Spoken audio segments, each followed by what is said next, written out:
Edmonton Sports Talk. My God, I loved it. My name's Jay Milne. Hashtag Blue. Our sports update deliverer. The Cool. I'm Zachary Kubish, and you're up today. You know what, Reid? You might be honest. All right, here's what's going on in the Nest.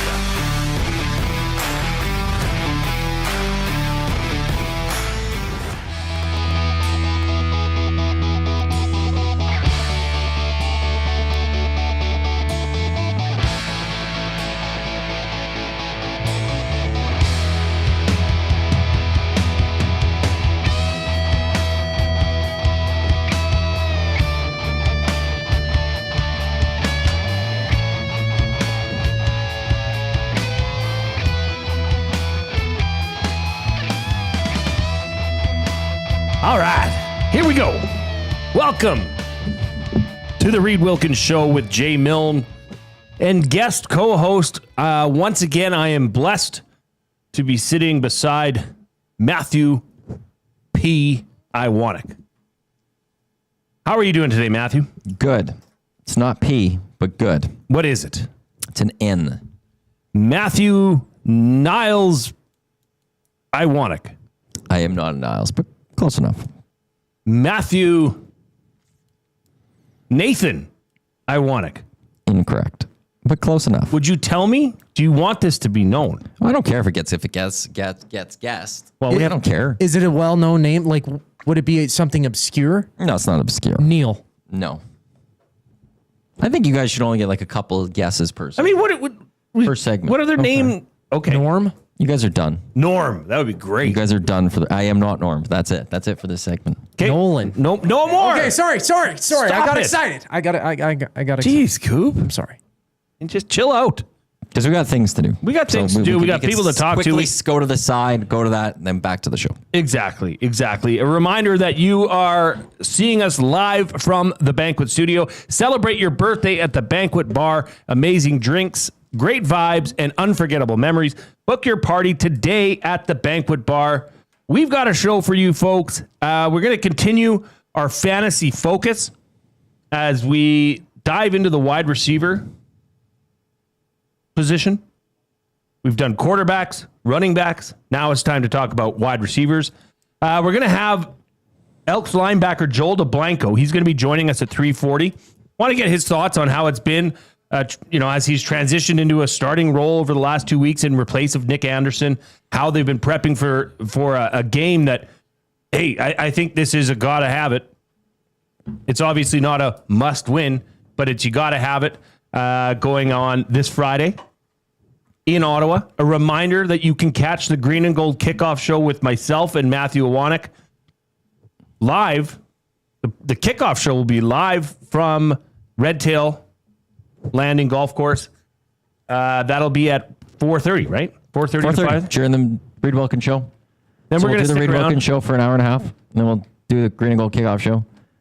And then we'll do 30 minutes of the Reid Wilkins Show. And then we'll drive back here and do the Green and Gold postgame show. What a day. What a day. I'm going to live at the golf course on Friday. You realize that? Me too. You too? What do you You bring? do realize I am living there too. Hey, I wouldn't expect anything different, bruh. You and I are going to have two very back-to-back busy Fridays. Why? Well, this past Friday, we did the hangout together. Yeah, that was... I did the lock shop. You did the Reid Wilkins show. Mm-hmm. And then we had Green and Gold kickoff postgame show. Mm-hmm. And then this Friday, you and I have hangout. What are we going to do in between? I have lock shop. What are we going to do in between? We have the Reid Wilkins show, Green and Gold. Well, I only have I have lock shop. Are you bringing your clubs? No, Why? because I don't want to walk downtown putting the clubs in my car. My car's not parked in my parkade. My parkade's going through some sort of change, so I don't really want to walk with my golf clubs. Why? I'm too lazy. Maybe I'll bring a couple clubs. I just don't have time. Well, you could go putt. Bring your putter. Well, but no, because then I I'm have just going to zero want to golf. desire in hitting golf balls. Then I'm just going to want to golf. out there. But it's noon, and then we're on at 3, and I got to do a bunch of prep still. Prep for what? Green and Gold? Oh, okay, good. I thought you were going to mistakenly say prep for this show, of which you I do prep. in your head. I read up what I need to read up on. Yeah. I was reading up on Joel Dublanko stats today. 9 tackles last game, 4 the prior, 9 prior before that. Yeah. It's All like goes up sitting here. next door to a mute prepping for this show have with work Matthew to do. Owanek. I know, clearly. You want to don't sit talk next to me. I've given you the ability to sit in the office with me, but that's how I go about things. Some days I'm more talkative than others. Pardon? You're not talkative. Period. I can be. Yes, I am. When? Well, it's not with you here, but Dave What Jameson. version of this? With Dave When I Jameson. worked with JMO. So when I worked with JMO. There it is. Thanks, Matt. We sat, so I would face my computer this way. He sat behind me looking at his computer. And there'd be days where him and I would start chatting, or people would come in and I'd chat with them. And then there was times where Dave and I knew that one of us or both of us were doing work and it was quiet. Gager came in my office today. We had a nice chat. Dusty came in with Gager. We had a nice chat. So it comes and goes. I don't just chat all the time. Oh, clearly. Or play roulette all the time. Clearly. Reid does like roulette, I must say. It's a good game. It's fun.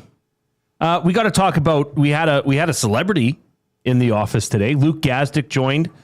He's in town for the reason that we are going to be at Red Tail Landing Golf Course. Why don't you expand on that? Yeah, Capital Care Feast on the Field sold out tomorrow. They have a dinner. It's amazing dinner. JMO's actually helped one of the reasons that launched Feast on the Field, but they have amazing chefs that come out and play ALBERTA Field at Commonwealth Stadium. They'll go and then have an amazing dinner. Luke Gazdick is going to be one of the MCs for it. And then on Friday with Red Tail Landing, because it's their golf tournament that's occurring. It's all in support of Capital Care Foundation. Luke talked about it and how it's there to help seniors have, their latter years, live with dignity and live in great spots. If you go to EdmontonSportsTalk.com, it says Capital Care. If you click it at Capital Care, if you click it, it takes you to the main page. If you scroll down, there's the online auction because there's a silent auction going on. There's also WestJet raffle and 50/50 raffle you could buy into. So you could get in support of Capital Care with that. Tomorrow's the Feast on the Field dinner. Dusty's going. And people from EST are eligible to go. We have one more spot. For the three of us, it's a little harder for us to get there, so we wouldn't be able to. But for any of the other boys, it's there. No one's jumped on it as of yet, but I feel someone should because it's, by all accounts, every time I've known a few people to go through it, it's an amazing time. Sounds amazing. I mean, you're eating a meal on the literally on the field of Commonwealth. That's fantastic. And it's going to be great weather. Yeah. Next 2 days is beautiful weather. Next week's nice. Really nice too. Did you see that? The forecast right now, it's got, this is real word. I can knock on this. Tomorrow's 20, Friday's 22, Saturday's 25, Sunday's 26, Monday's 28, Tuesday's 30. No offense, but I'm so glad I'm not doing this show early next week. Why? So I can go enjoy the sun. Oh, okay. I have to do the EST afternoons for the first 3 days, but done by 3, I can go then enjoy the sun. Yeah, that's good. Good for you. I'm happy for you. As we discussed yesterday, we've come up with a new segment on the show. Yes. It's going to be called, we're going to be fired up for Gemco Fireplaces because Matt, Jay, and Cooper are going to eat. Matthew and I, that is, walked across to Dollar Tree. Yeah. And we tried to find some odd and unusual, maybe not odd and unusual, but things we haven't tried. Well, like things that are normal, but brands we hadn't seen. Yes. So we're going to be taste testing them for you live so that you can now have confidence in knowing that at least if we think one's a direct head-to-head. Yeah. No name brand versus, Well, Dollar Tree brand versus a name brand. Yeah. We bought a lot of stuff. Yeah, it's gonna. It only cost us like $20. I know. Well, there you go. Dollar Tree. We're going to have a beverage. We have a beverage. A meat. We have a meat both days. We have a salty snack both days. Just trying to think. Today I also brought potato salad. Shout out to potato salad.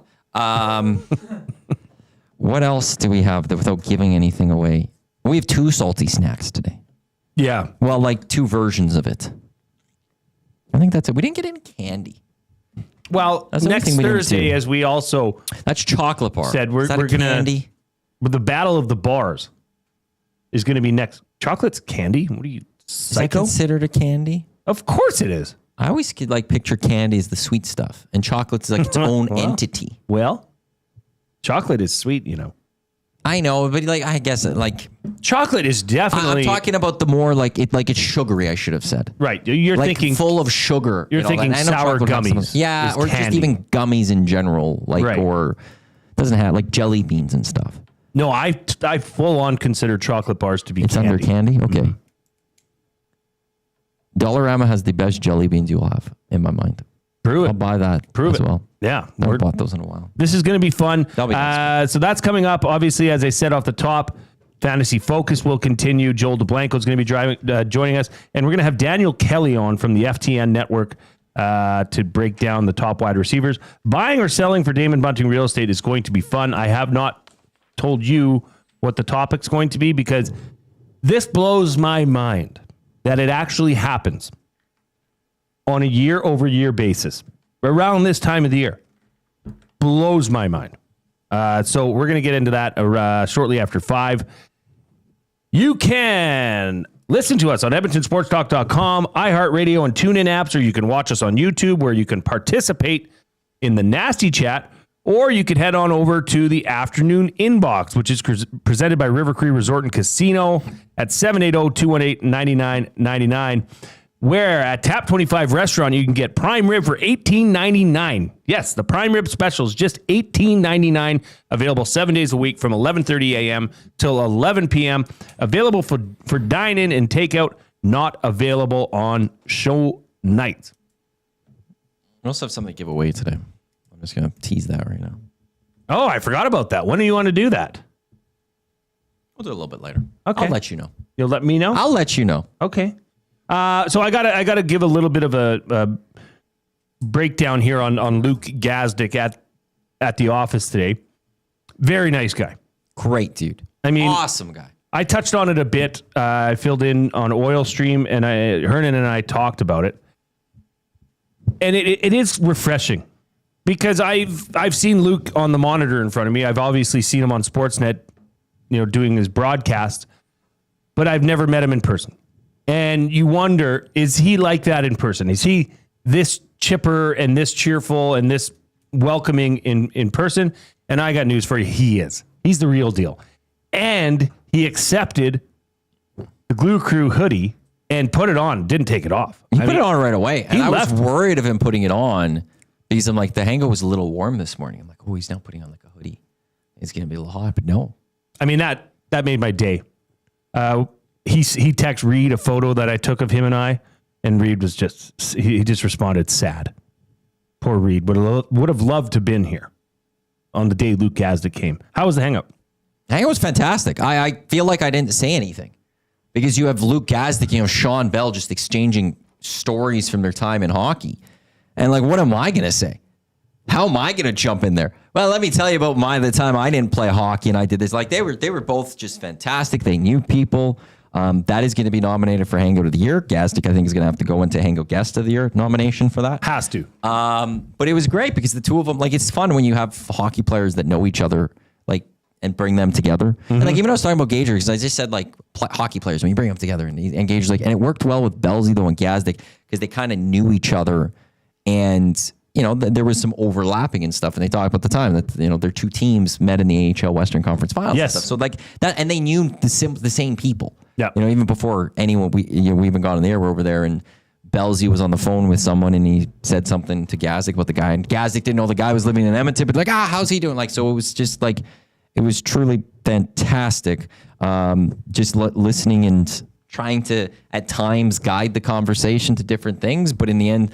They just guided it themselves to a degree and talked a little Blue Jays for Gazdick. It was great. It was an awesome story time. It was a lot of fun. And the stories that were told, I mean, the way that Luke Gazdick described the hardest hit he ever received in his career was from Dustin Byfuglien.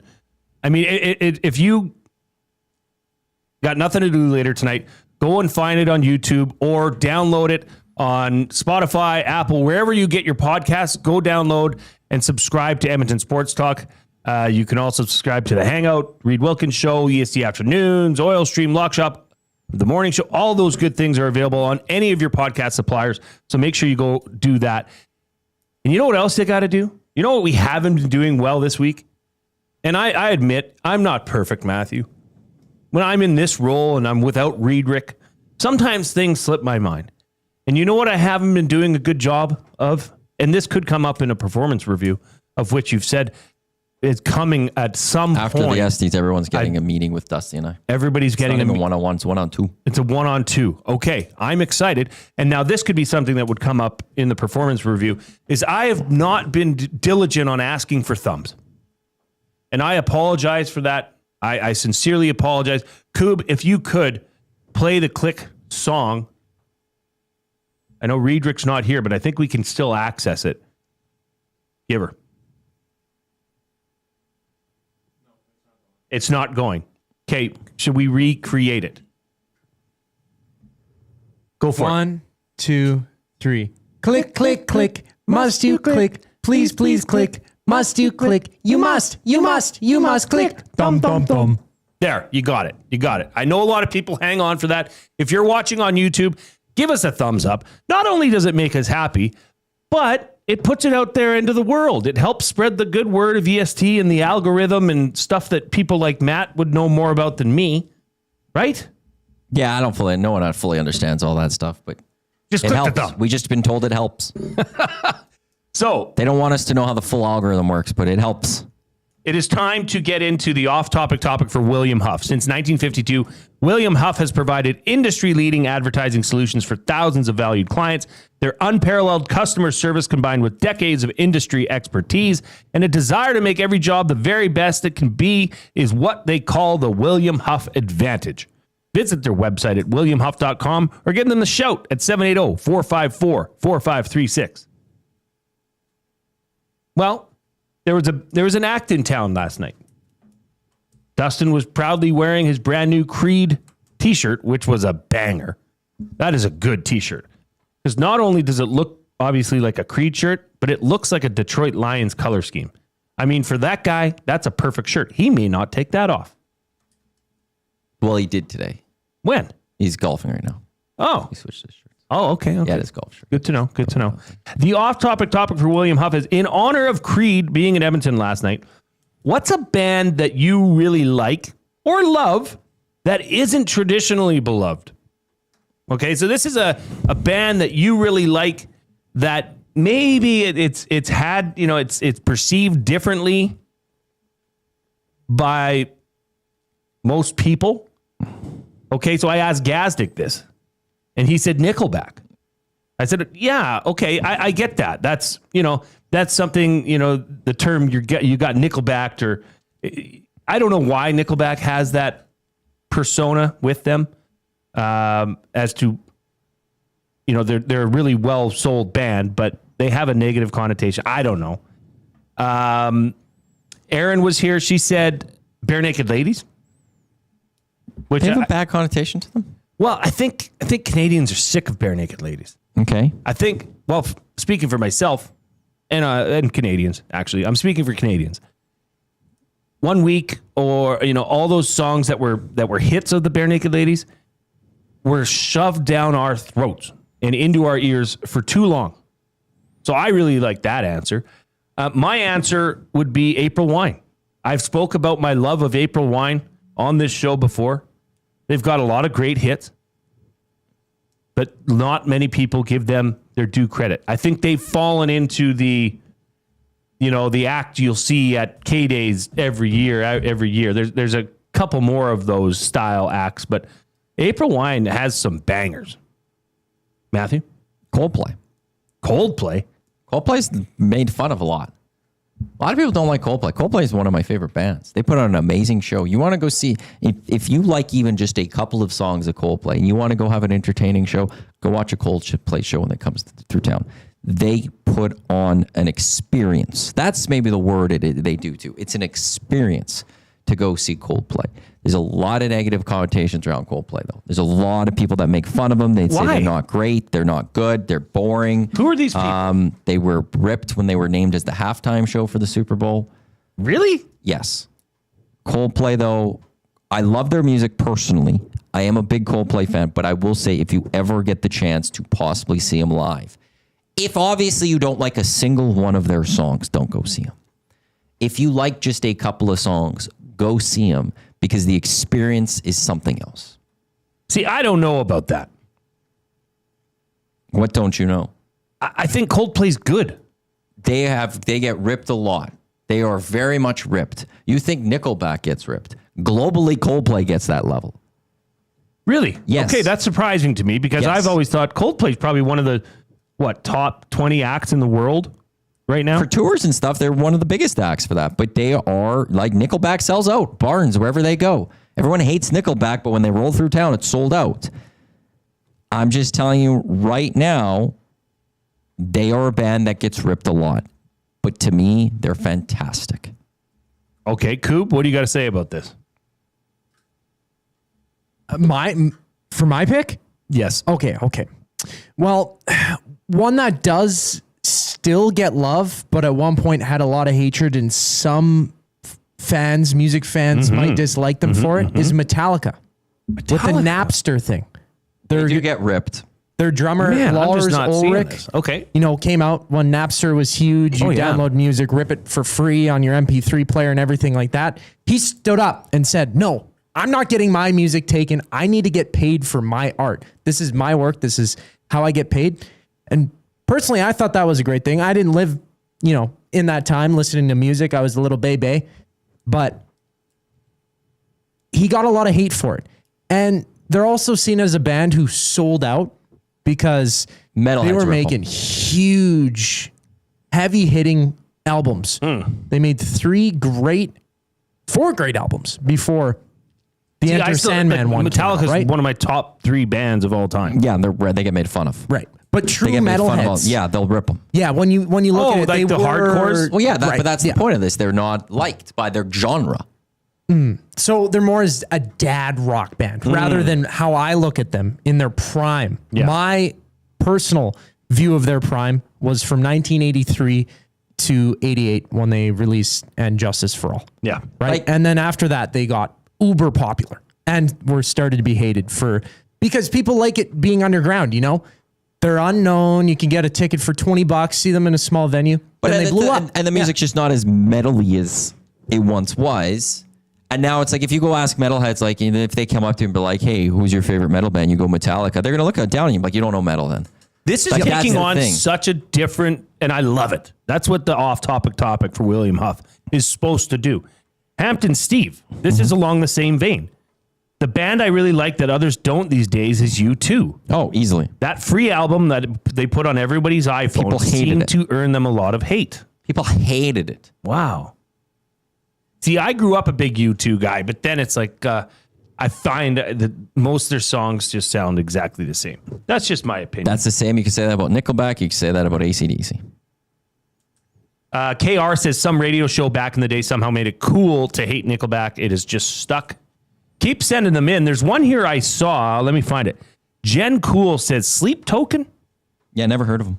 Okay, so in the break, I want you to plug the thing into the thing. Send it to me. Well, how do I send you the Get thing? me that far left one, that blue one. Yeah.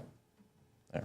Thank you. Let's listen to some Sleep Token. Jen, do you have a song that you would, because there's others that have said they'd never heard of this band.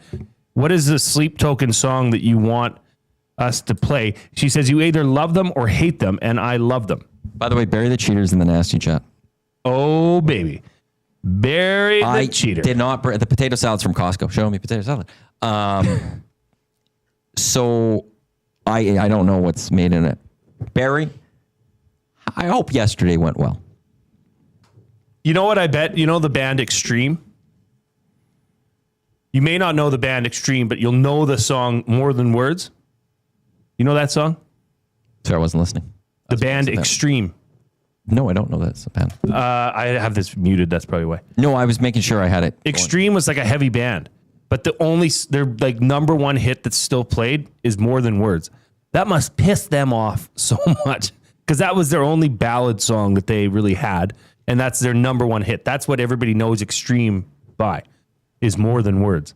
I think that would be like the reverse of what we're talking about. Would you say Limp Bizkit could be one of those bands as well? The Summoning. That's what I'm trying to play right now. Okay.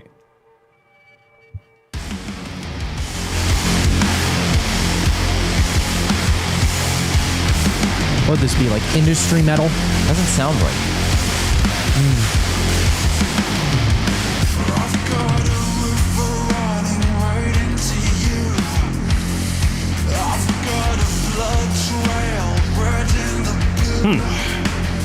I thought when I was listening, Dusty was playing something today. It didn't sound the same. Something's off on that board again. I don't mind that. So Barry the Cheater, we need a full breakdown of date night, how to go. Wait, he went, bah, ha, ha, gentleman never tails. I took the advice, no flowers. It was the right choice. Okay, that's good. How do you know it was the right choice? Did you bring it up? And she said it was good, not? I don't know. I'm just curious about that. But we got Laughing at Joe's, bah, ha, ha, gentleman never tells. Took the advice, no flowers, right choice, thumbs up. I'm thinking it went well, which makes me happy for Barry the Cheater. Makes me very happy. Here, the real question actually, are there plans for date 2? Yes.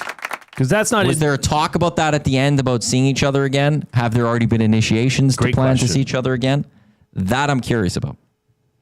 You don't have to tell if you don't want to. I'm just going to also throw that out there. Don't feel the need to have to. If you don't want to, you're comfortable, don't. It's all good too. Easy E says Lincoln Park. Ever since they replaced Chester after his passing, they gets lots of hate. Yeah. Wasn't there like a controversy about who they replaced Chester with? Well, it was the fact that they replaced him. Right. No, but the person supposed to not do it, and then there was beef or something. No, the person that they replaced Chester with, I think, had a history that wasn't that great. Of supporting someone that went through something bad. But I also think some people just don't want anyone. Now, in the replacement category, would you say Black Sabbath could have got hate? I know this is going way back now because they replaced, while Ozzy left, made his own band, was a hit, and then they brought Ronnie James Dio in. I don't know if there's much more. I'm not from that time, neither are you. Yeah. I just also think that was more common back then to rotate people and change people. What do you guys think of this? Corey Symes says tragically hip. Ooh, they're loved in Canada. Now here's the thing. I don't think they fall into this category at all. I think. Okay, they're like New Orleans is sinking. Mm-hmm. Like that song was pounded into us as that was overplayed. Yeah. But after what happened and the tour and just the story, I think they're just going to live in Canadian lore forever. They were Canadian lore. I don't think there's a lot of people. You're right. Again, with this conversation you're having, if it was about the rest of the world really didn't know Tragically Hip. They never made it big. I don't think there was a hate on Tragically Hip. And when you go around Canada, I don't think there's a lot of hate towards the Tragically Hip. It's, I think, for the most part, just love for the Tragically Hip. Even prior to Gord Dowling's announcement that he had cancer in that final tour and his passing, that it was just a beloved band in Canada. True. We are late. Yes, we're going to talk about the Elks, set them up, why I think they're going to win, what they have to do to win. That's coming up after the break. And as mentioned at 3:40, we're going to have Elks linebacker Joel Dublanko. We'll get the Jays play of the day, which is Elks related. We're going to talk fantasy. We're going to eat. It's going to be a great show. But first, the Coob.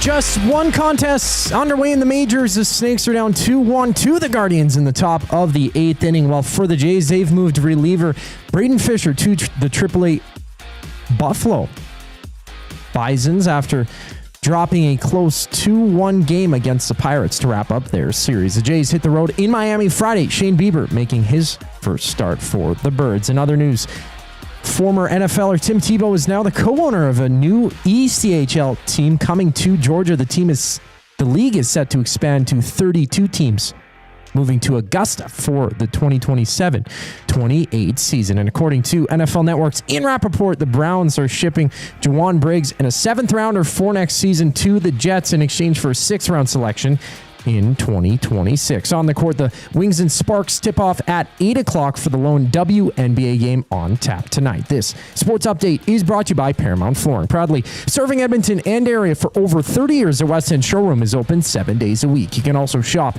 online at ParamountFlooring.ca. We have a brief intermission before the show continues. I'm Zachary Kubish, and you're up to date. Two guys and a goalie. The Oilers in Tier 3 for their wingers. Do you agree with that? I feel like when I saw this, I'm still digesting it. Maybe it just depends on if they're going nuclear or not. Because if they go nuclear, well, all of a sudden their wingers get really good. If it's forwards, if we're looking at their talent tiers and it's just all the forwards, Edmonton's in Tier 1. Two guys and a goalie, presented by GS Construction. Tuesday and Thursday afternoons at noon, only on Edmonton Sports Talk. Your clear choice for Edmonton sports. Win a trip to Osheaga with the Banquet and Aperol. We're sending one lucky guest to Montreal with flights, hotel, and 2 tickets to one of Canada's hottest music festivals. Enter by July 26. Details in store or on the Banquet app. Get real. Play hard.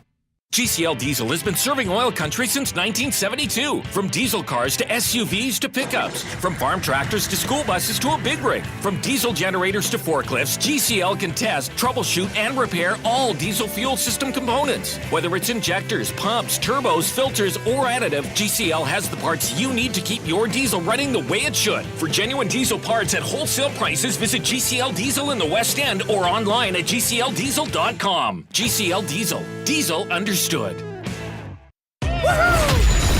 The leaves are turning, and just like golf season, time is running out to get in on Play Alberta's biggest offer ever. For a limited time only, new players can get up to a $1,000 casino bonus when they sign up. There's never been a better time to join the fun. Visit playalberta.ca today to get started with casino, sports, and lottery all in one app. Must be 18 plus to play. Remember, if you gamble, please use your game sense. Goodbye! You sure are going to miss them, but their room would make a great yoga studio. Store their childhood treasures safely with Sentinel Storage and find some space for you. Try 4 weeks free. SentinelStorage.ca.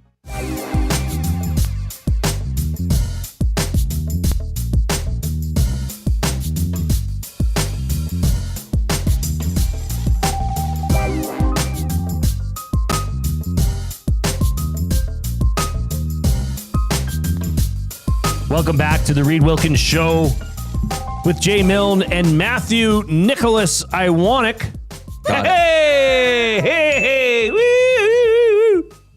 I figured just because of your Ukrainian side, Nicholas is a very Catholic Ukrainian name. Congrats to VR.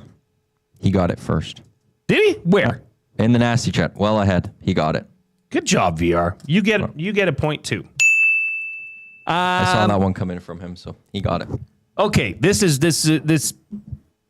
topic has taken over the studio throughout the break, and the Justin Bieber was just thrown out there. Is Justin Bieber in this category? Justin Bieber would very much be a somebody that gets ripped on a lot, but would be loved by many. Oh, for sure. And, well, growing up, like, you know, you get made fun of if you like Justin Bieber as a boy, right? Like, you go to middle school, you're not going to be like, yeah, I'm bumping the new Biebs.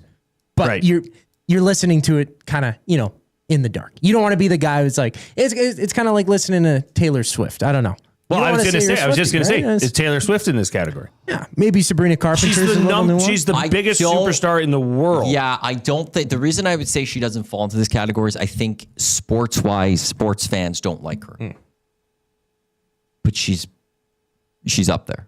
Like, you take away sports fans out of this, that if Taylor Swift wasn't shown at NFL games, I don't think there'd be as much heat on Taylor Swift. See, and the fact that she's on those broadcasts that people are upset about Taylor Swift, and that's why this gets started. Can I say something?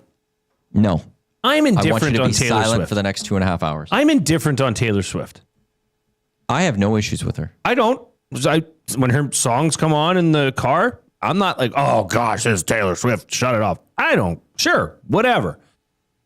The moaning about her being on a broadcast, cheering on her boyfriend. I have zero issues with it. I have people moaning of the broadcast of CBS showing her. I understand why she's not asked. She didn't ask for that. I agree. The only thing then she could do is not show up, which I think is wrong.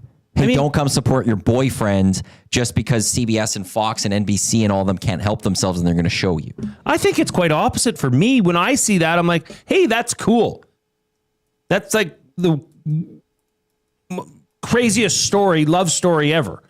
Taylor Swift and Travis Kelce, her boyfriend's on the field. She's in what appears to be the worst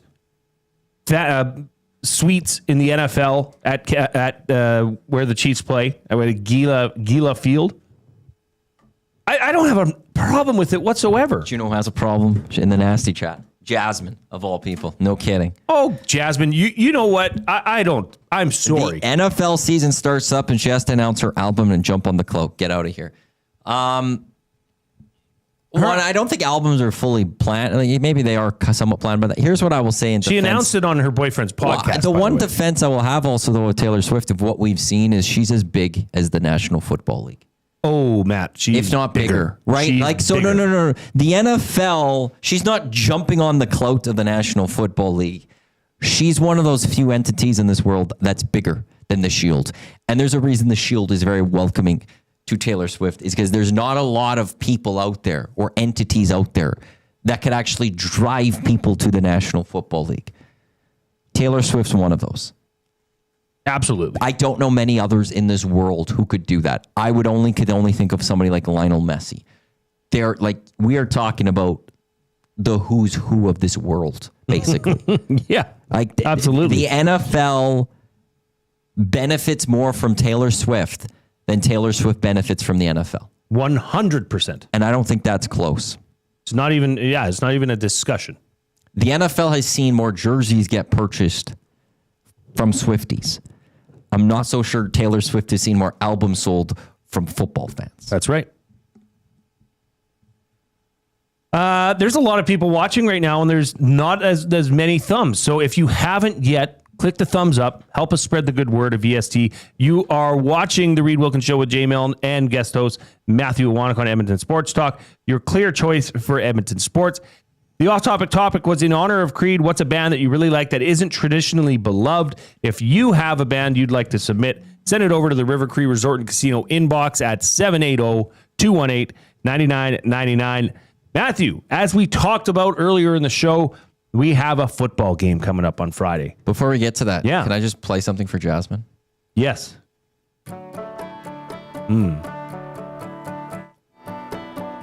Sounds fine now. No, I know this song. Oh, Romeo and Juliet. Yes. Just figured I'd play some Taylor Swift. This show's going to get shut down for sure. Oh, yeah. I never even thought of that. Yeah, that's why. Oh, yeah. We got to keep talking over it. Yeah. Just for you, Jasmine. Just shake it off, Jazzy. You're such a big fan. Shake it off. Maybe you need more coffee, huh?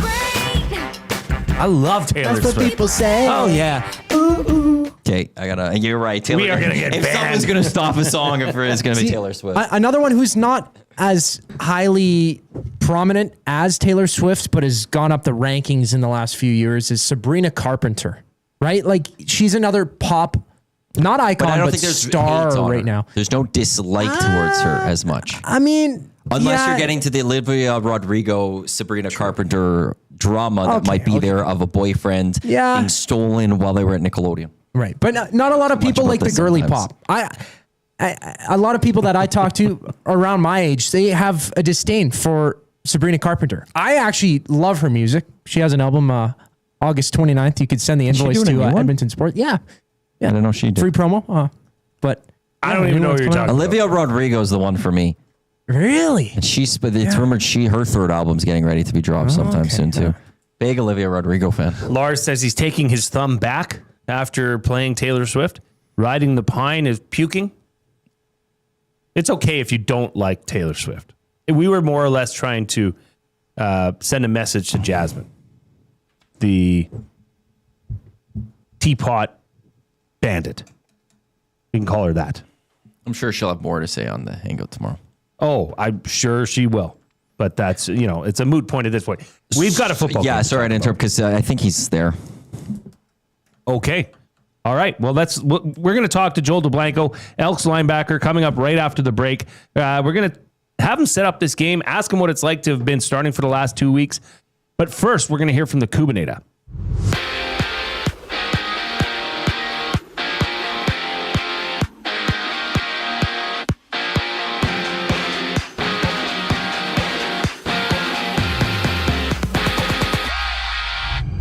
The Jays lost 2 of 3 in their series against the Pirates. Toronto dropping a 2-1 decision earlier today And after the contest, Braden Fisher, right-hander, was sent down to the Bisons after the contest. Toronto's next game goes Friday in Miami. Shane Bieber making his debut for the Jays. And right now, bottom of the 8th, the Guardians hold their 2-1 lead over the D-backs. Last run coming from the G-men back in the second inning.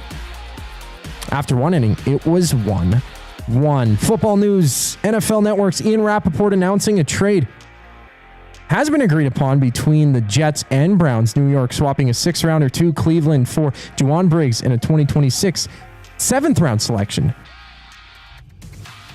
from the Browns. Staying down south, the ECHL has announced that the league is expanding to 32 teams for the 2026-27 season. Former NFLer Tim Tebow, a co-owner of the team, moving to Georgia. This sports update is brought to you by Clover Bar Feeds. Clover Bar Feeds has all the animal feed you'll need. Get top-notch service and selection from their family-owned business. Visit Clover Bar Feeds at 200 Portage Close in Sherwood Park or give them a call at 780-467-5014. Elks LB Joel Dublanko up next on the other side of the break. I'm Zachary Kubish, and you're up to date.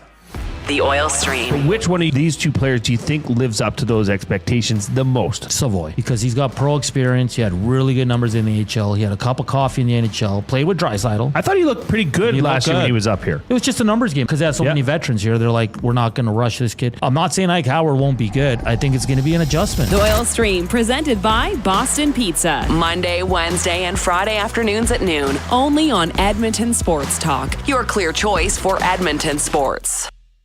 Gallo LLP is an Alberta-based accounting firm with expert chartered professional accountants in both our Edmonton and Sherwood Park accounting firms. Our experienced and innovative accountants provide financial advice that saves our clients money. Simply put, we help our clients protect their assets and grow their businesses. At Gallo LLP, they go beyond the numbers to ensure the continued success of your business. Reach out to Preet or John to discuss how they can help your business grow. Visit gallollp.ca today and see how they can help you take your business to the next level.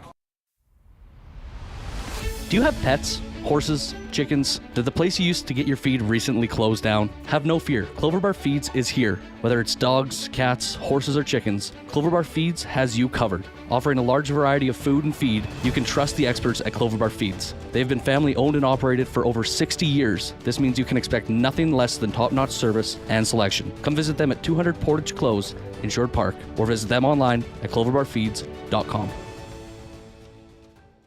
Everyone knows when you need a truck now, you call Dawn. That's right. You call us, Frontier Cartage, when you need driver coverage or have a truck that's down. You call Dawn from Frontier Cartage. When you've got way more freight to move than you thought. You call Dawn from Frontier Cartage. When you need a truck that's available and ready to start anytime you need. You call Dawn at Frontier Cartage, 587-222-5826. 587-222-5826.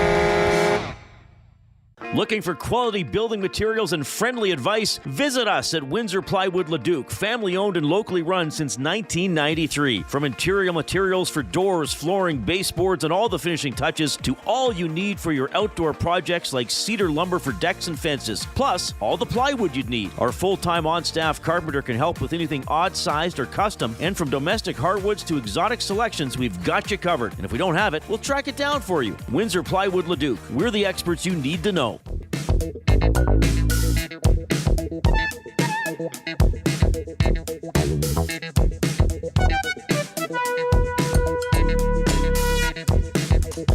Welcome back to the Reid Wilkins Show with Jay Milne and guest co-host Matthew Iwanek right here on Edmonton Sports Talk. Your clear choice for Edmonton sports. All right, let's get right into it. The Elks are traveling out to Ottawa to take on the Red Blacks this Friday. You can catch the Green and Gold kickoff show right here on Edmonton Sports Talk at 4:30 with Matthew and myself, followed by the game of which our next guest is, let's be honest, I hope he makes a huge impact this week in as they take on the Red Blacks. We are joined by Elks linebacker Joel Dublanko. Joel, how are you doing today? Hey, I'm doing great. Thanks for having me on. No, I don't know if you caught any of the last bit of our segment before we went to commercial, but Taylor Swift came up on our show, and whether, whether she's so big that she's unappreciated or her appearances on NFL broadcasts have hurt people's feelings. What's your take on Taylor Swift, Joel? My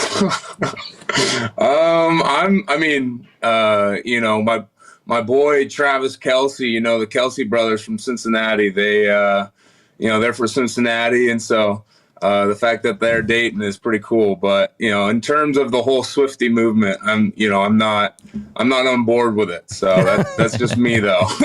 That's fine. Hey, I wanted to ask, how's the body holding up? How has the practice been as you and your teammates prep for this week's matchup against Ottawa? Oh, it's been a good week. Body's feeling good. My body's probably been feeling the best it has all year, and I just really think the Lord's hand has just been on me in this opportunity, this open door that he's given me. And so, we're really excited to go out to Ottawa tomorrow, and we're going to have a good weekend and hopefully come back with a win. We've been working really hard, and practices have been really good each and every day.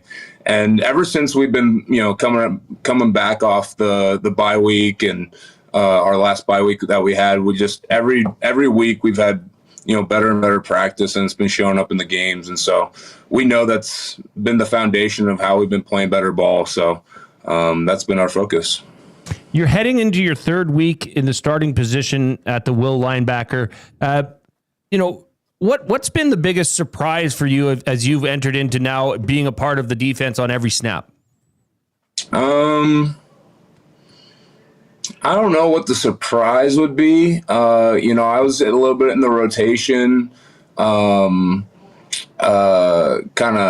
previously before I took on the starting role with Nick going down. But I think one thing that I guess you could say I'm surprised with the more level of comfortability that I've been able to have just as these weeks and games have gone, just being comfortable in my role on the team and,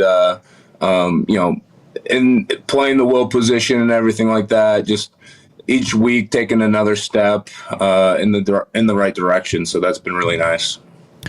What's it been like in the locker room? It wasn't the season that you guys hoped for how it started.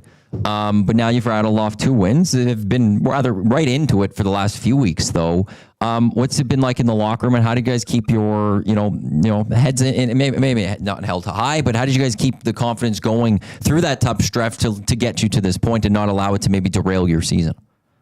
Yeah, no, it was really tough. Definitely a lot of adversity. We're just, taking everything in stride, and especially like the Sask and Hamilton loss. Those were really tough because we're so close, and they're really, really big battles on both sides of the ball. And so, I think we just kept pushing and kept working. And like I said earlier, we kept going to practice every day and just like pressing in and just trusting the process. And we knew that we just had to, just keep giving a little bit more every game, every week. For us, it was like making those plays at the end of the game and putting ourselves in a position to make those plays at the end of the game. And these last couple games, we have made those plays. And so, not shooting ourselves in the foot with like penalties or anything like that. So, I think obviously, it was, nobody was happy about losing, all the games that we have. But I think the locker rooms, obviously we've, won a couple games in a row. So, spirits a little more high, but I think just in terms of the culture and, the vibe on the team, like we have a really close group of guys, and I'm really excited to make this run on this back stretch of the season here. I'm excited to see what's going to put it all together. We backed ourselves in the corner, and we're going to fight our way out. You've already seen your opponent this week in the Ottawa Red Blacks a few weeks ago. You beat them in that game at Commonwealth. Now you're heading to Ottawa. What's something maybe you've learned from that game that you guys want to, carry on into this game to try to get that sweep of the Red Blacks for the season? Yeah, I think it's just getting on them early. They, even though their record doesn't show it, they're in a very similar position to us in terms of just like taking teams to the distance and then not making the plays at the end of the game. And they've been getting better and better each week. I think that we just got to get on them early. Don't give them a chance to kind of hang around and then just continue to do our jobs and play at the level that we've been playing. And I think we're going to have a good weekend. But yeah, they're a really good team, and they're a few plays away from a lot of their losses turning into wins. So they're nobody to overlook, and we're definitely excited for the opportunity to compete again. Elks linebacker Joel Dublanko joining us here on the Reid Wilkins Show with Jay Milne and Matthew Iwanek. Joel, we had head coach Mark Killam on this show earlier this week. And look, if you look at the numbers, if you look at the stats, it's clear to see that this defense is improving week over week. He had referenced that might be that, the defense is gelling, the defense is coming together, but also the coaching staff is I guess, finding out strengths and weaknesses of the players that are on the field. What do you take away from his comments? Yeah, no, I think that makes a lot of sense. And just as it was a whole new coaching staff, a whole bunch of new players, really a new defense. And so there's definitely some time that it took to kind of get a feel for one another. But the amount of communication that we have on the field, and when you talk about gelling together and just being on the same page, I feel really good about all the communication that we do. We're dialed in on everything. I felt really good about Toronto and just like how much communication we're doing. And, we saw it all week. Being able to shut down the run is a huge thing for us. And that's something we put a huge emphasis on. And so, I think all those things come together for sure. Like, just creates a recipe for success.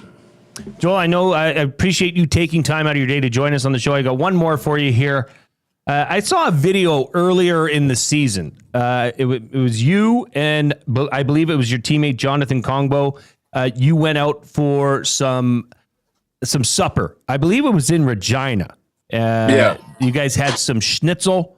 It looked great. You did a wonderful job. My question to you is, in Edmonton, what's your go-to one or two places that you got to visit on the regular? Well, okay. So my top two spots, I would say, is probably Quesada, like the burrito place. Lovely. Those people. Yeah, that place is awesome. I always get the big ASS, you know what I'm saying? Like it's their biggest burrito, but that's what they call it. And I'm like, I feel a little convicted when I call it that, right? But it's pretty funny. And then I also go to Panini's. I love their pizza at Panini's. Yes. So those are my two kind I've of never been to Panini's. Spots. What's the pizza like? It's like an Italian place, but okay. I get the pizza there. I'm a pizza man. If I'm gonna have pizza, it's gonna be Panini's Pizza. Can I tell you something? I've stood on this pedestal for a long time. Are you familiar with Earl's restaurant? Yeah. Earl's is surprisingly underrated when it comes to their pizza game. They've got a strong pizza. I would highly recommend you take. They have one that's like a meat, and it's like a honey and spicy honey on meat. Pizza is awesome. It's like a spicy honey. But Joel, if you're a pizza guy, I would highly recommend. I usually get mine a little bit well done, just because I like my crust a little crisp. Okay, yeah. all right. Yeah. And then what you got to do to take it to the elite level is ask for a side of parm dip. Now, I don't know how that affects the diet, because obviously you're taking very good care of your body, but parm dip to dip the crust in just takes it to the next level. So I would encourage you to do that.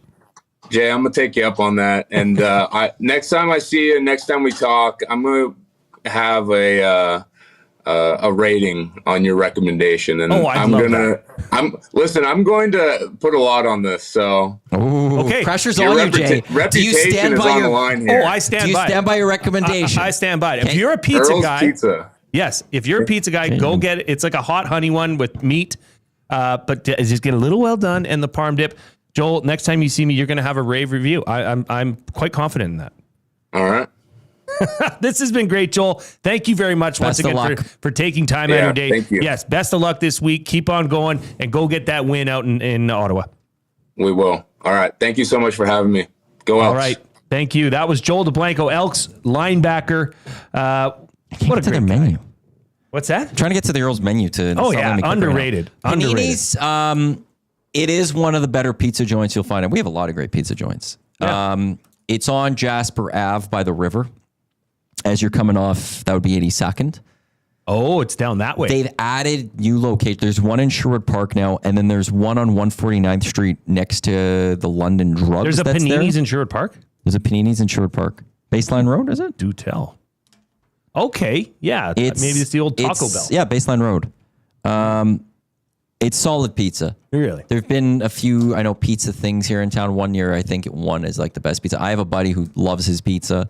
He raves about Panini's. It is. I haven't had it enough in my life, but it's worth it. Joel Dublanko is a.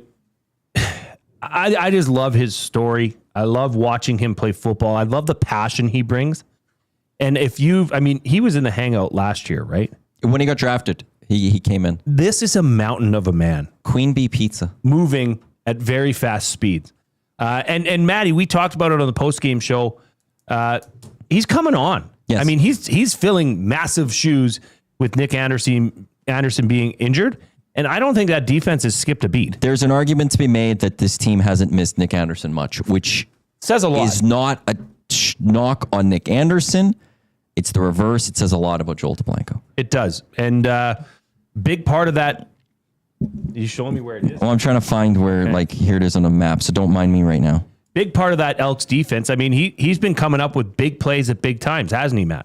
Yes. And like he's learning. Like some people will point out that the game against Hamilton, maybe Bo took a little bit of advantage because it was his first career start. In the past game, for sure. In the past game. Yeah. But I think that no other quarterback's been able to accomplish that one as of yet. Okay, so the pizza from Earl's, Big B Pizza or Queen Bee Pizza, is that the one? Spicy capicola, hot honey, chorizo. Yes. So, okay, that's it's still there. Delightful. And then Panini's on Baseline. It's next to the Tim Hortons with the Red Wing. Like, here's the map. So there's Joey's across the streets. Panini's. Yeah, I know. That's the old Taco Bell in Sherwood Park. Yeah. Okay. See, I'm not a pizza guy where you say, give me everything. Load that thing up. Like, I don't want a pizza. This is just me. I understand. So you don't want like a Versatos. I don't want Versatos. Love Versatos. Versatos to me is just too much. Get it flipped. I know what Versatos is. It's packed with meat, lots of cheese. I do. And it has its place. Okay. It has its place. I'm pizza. Just give me pizza, and I want the mix. But it like depends on the. But if Versatos, like I wish Versatos was closer to us at this location because I would do it for green and gold. Here's what we do. They don't deliver out here. No. When we're at Red Tail on Friday, we're going to do our Jay and Matt. Well, Koo will be here, so he won't be with us. Jay and Matt eat segment. We're going to try the pizza at Red Tail. Well, do they have pizza? They got to have pizza. We're going to try the pizza. We're going to try the wings. That was fantastic. I love talking to Joel. I love talking to Elks players. I mean, we had head coach Mark Killam on our show earlier this week. It just seems like the vibes are really high there. And I think they see a path here to getting themselves back involved in a playoff picture race. No? So I was looking at the website and I tuned you out. I'm not going to lie. That's okay. Them getting back in the playoff race with the way they're turning things around, that's what you were talking about. See, so I was partially listening. You were. They need this game, though, for that. You said last segment, this is a... Gotta have it. Gotta have it, not a must win. I go more, it's a must win. Okay. Because I don't think this team that is going to rattle off the amount of victories that it will need the rest of the way if you can't beat Ottawa. I went into the month of October saying they needed to go 3 of 4. They lost to Hamilton, so it was okay, you now have to win the next 3. Reid, as we were going into the Nasty Bash game, which was against Montreal, he said they needed to win, was it 4 or 5, I think? 3 or 4, it was same as you. Was it 3? I think it was, he went 4 or 5, because I think he was adding the 2 Labor Day games. Okay. So I thought he said they needed to go take 4 or 5. Maybe I'm a little off on that one. But this puts then a lot of pressure that you have to then for sure win on Labor Day. The Elks, I'm not 100% yet confident, and I won't be no matter what happens on Friday about the Labor Day set just yet. Okay. But if you lose to Ottawa, my confidence will be absolutely for sure on that one a little bit more. So that's where it's like this is they're moving in a nice direction. Things have gone well, but you can't stumble here. No. You could stumble against Calgary. You can't stumble against Ottawa. Much easier to stomach a loss against Calgary on Labor Day than it would be against a team that you should beat. If you're capable of taking a run at this and actually making a legitimate chase for a playoff position, you have to beat teams like Ottawa. You have to beat teams that have Dustin Crum with an 80.5 efficiency rating as their starting quarterback. It's been a 4-point swing on this. The Elks are now -3.5. Bam. Need I remind you that I sincerely hope you got on Jay's play of the day. I know my guy Matthew Nicholas Iwanek put my free 50. Got on it. Yes, that's Sports deposit 20, get a free 50. No, I didn't use that one. I used YEG 50, deposit 5, get a $50 free bet. Well, we're going to get into Jay's play of the day, which is also Elks related because I am bullish. I am really feeling it. Hernan declared.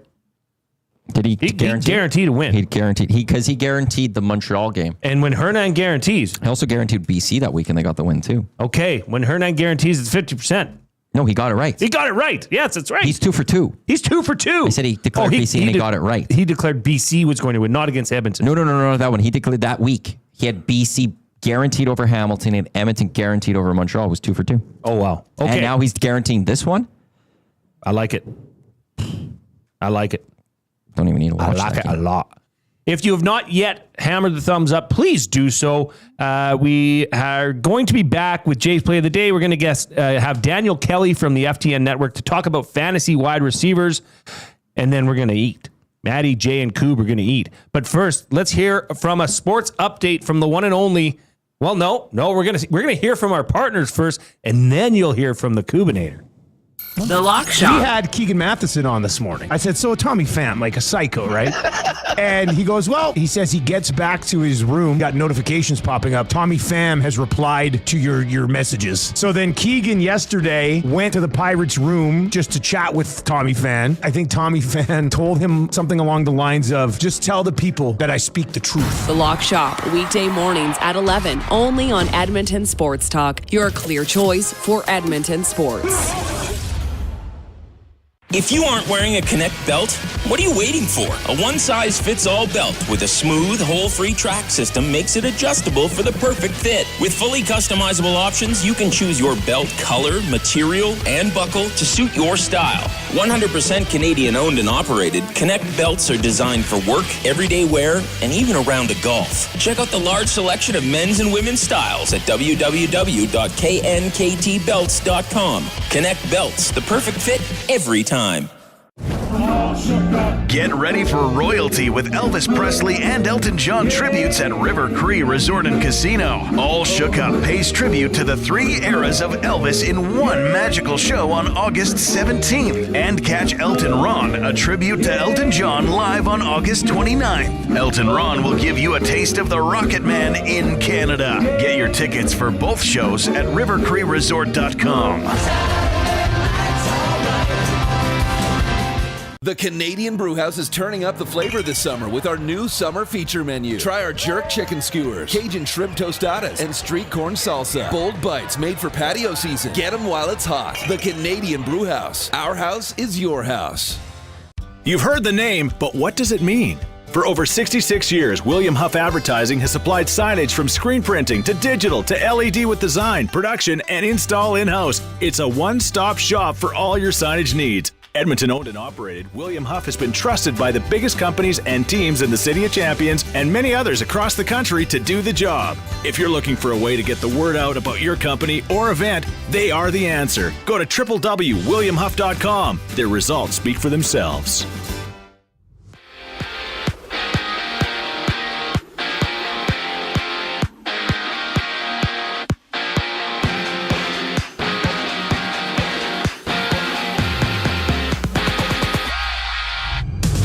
Total of 3 games wrapped up, 1 game live. In extra time in the majors, it's locked at 2 apiece between Cleveland and Arizona. G-Man holding a 2-1 lead up until the bottom of the 9th, and right now in the 10th, the Guardians are at bat. There's one out with a runner on second base. And earlier, the Jays-Padres rubber match wrapped up. Jays losing 2-1 to split the 3-game series. Jays sending Braden Fisher down to Buffalo after the contest. And Friday, Toronto begins a 3-gamer in Miami. Shane Bieber takes the mound for the Birds. In other news, former NFLer Tim Tebow is now a co-owner of Augusta, Georgia's new ECHL expansion franchise, which joins the league for the 2026-27 season. And according to both Adam Schefter and Ian Rappaport, the Jets and Browns have agreed to a trade. Jets acquiring Jawan Briggs and a 7th-rounder from the Browns for next season from the Browns in exchange for a 6th-round pick in 2026. On the court, the lone WNBA contest sees LA hosting Dallas for 8 o'clock tip-off. I'm Zachary Kubish. That was your sports update. The second hour of the Reid Wilkins Show starts right now.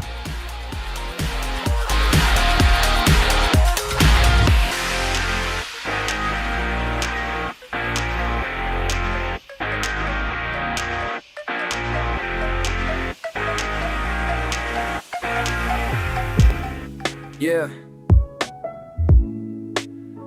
It's the glue guy, holding it down. You know the vibe. Friday night lights to early morning strides. Used to lace up the cleats, crowd screaming my name. Now I'm lacing up Nikes, but the hustle's the same. Studio lights, hot takes, I'm running the game. Half marathons on Sunday, still chasing that fame. They call me the glue guy, sticking teams together.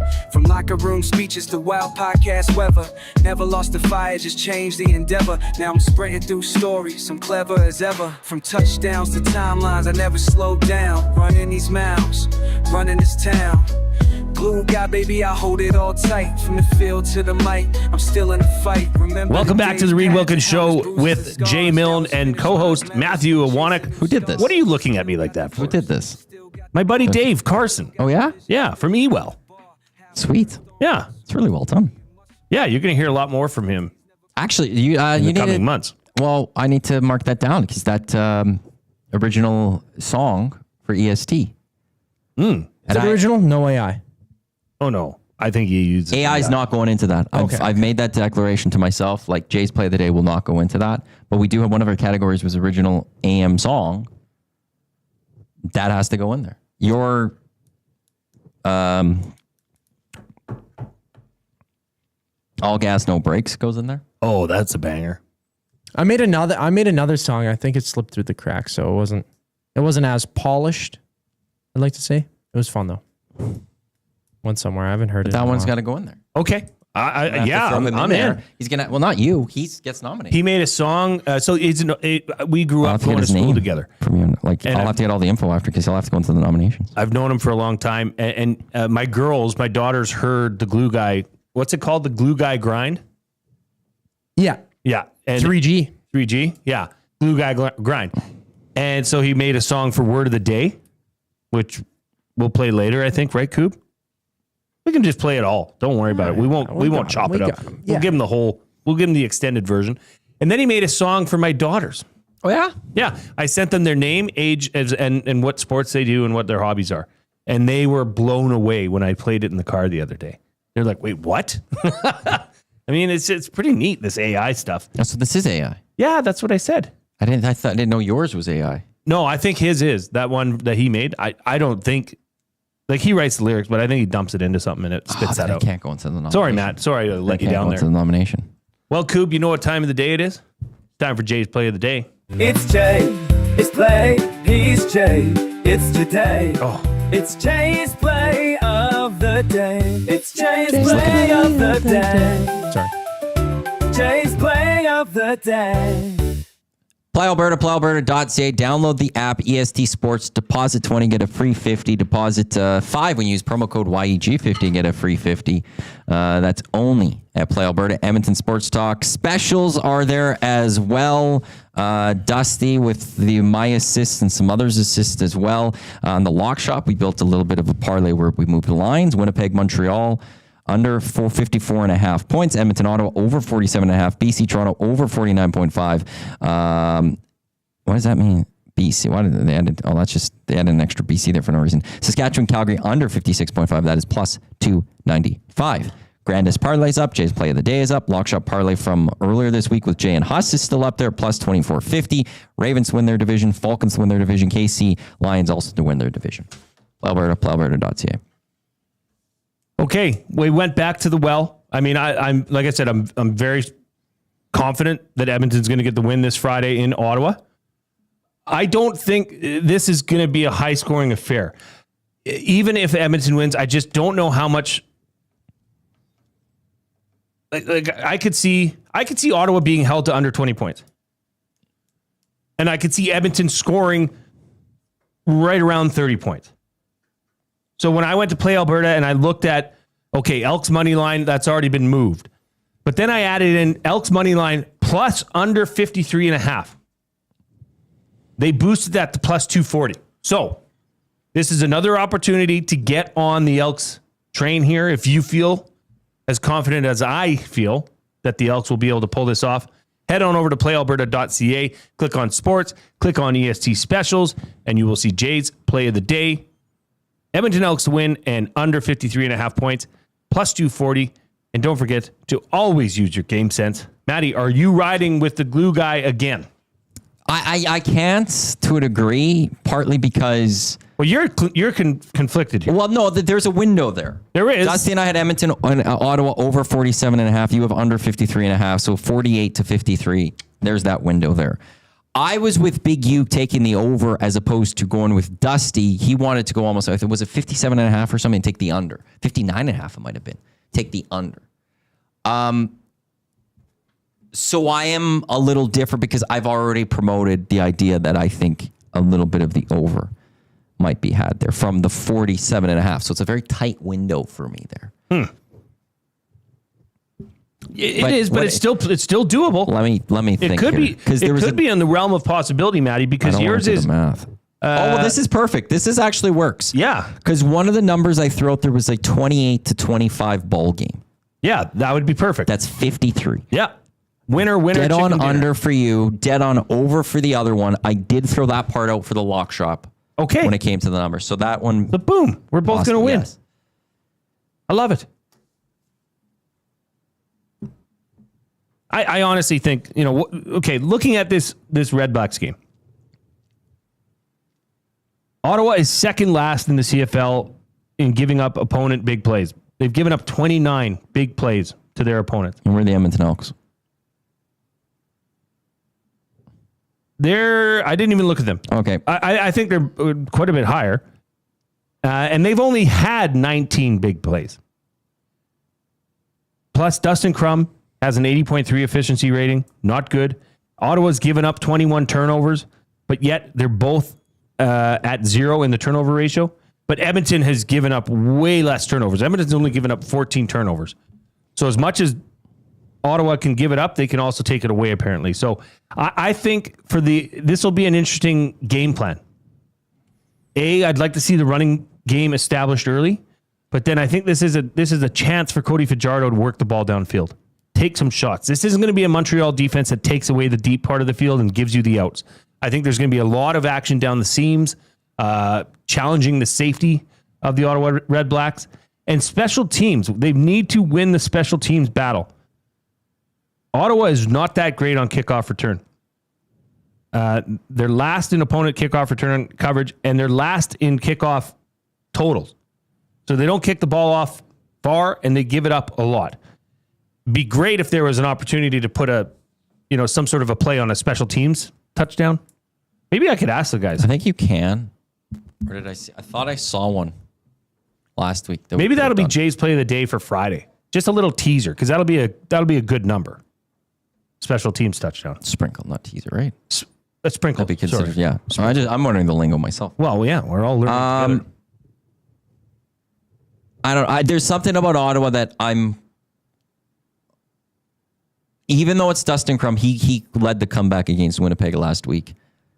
They're a team that have come back the last couple of weeks. They came back against Edmonton. This is a scrappy football team who, to a degree, I feel like every week are going in right now playing for their coach's job. If the Ottawa Red Blacks lose this week, we then get to the Labor Day where it's a bye week for them. They would move to 3-8. it's a tough stretch at that point because then Edmonton is also now 4-6. BC would be in a nice spot for the crossover. Winnipeg, Edmonton, all there.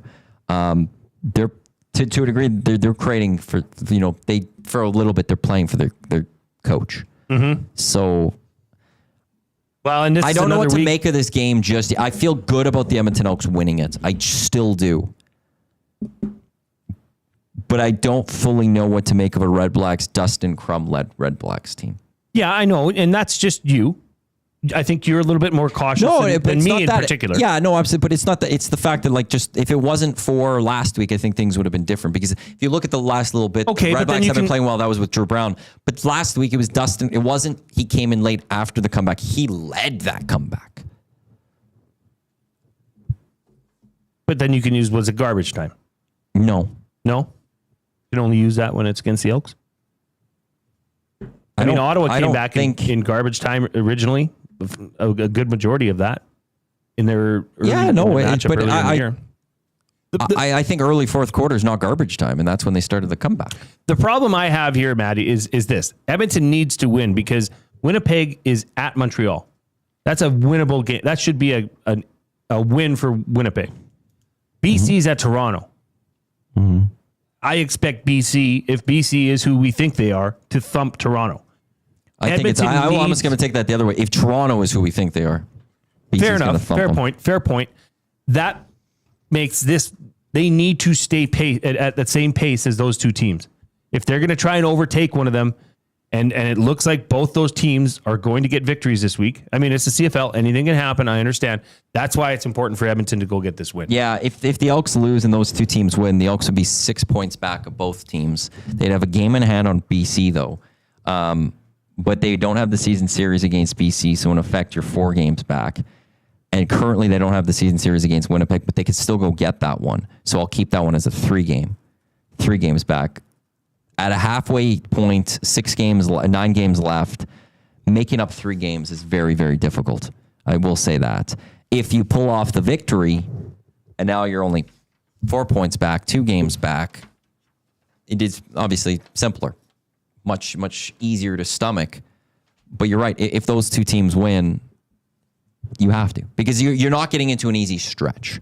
Now, one you could argue with Winnipeg, they're getting set for a difficult series coming up after this week. They got back-to-back with Saskatchewan.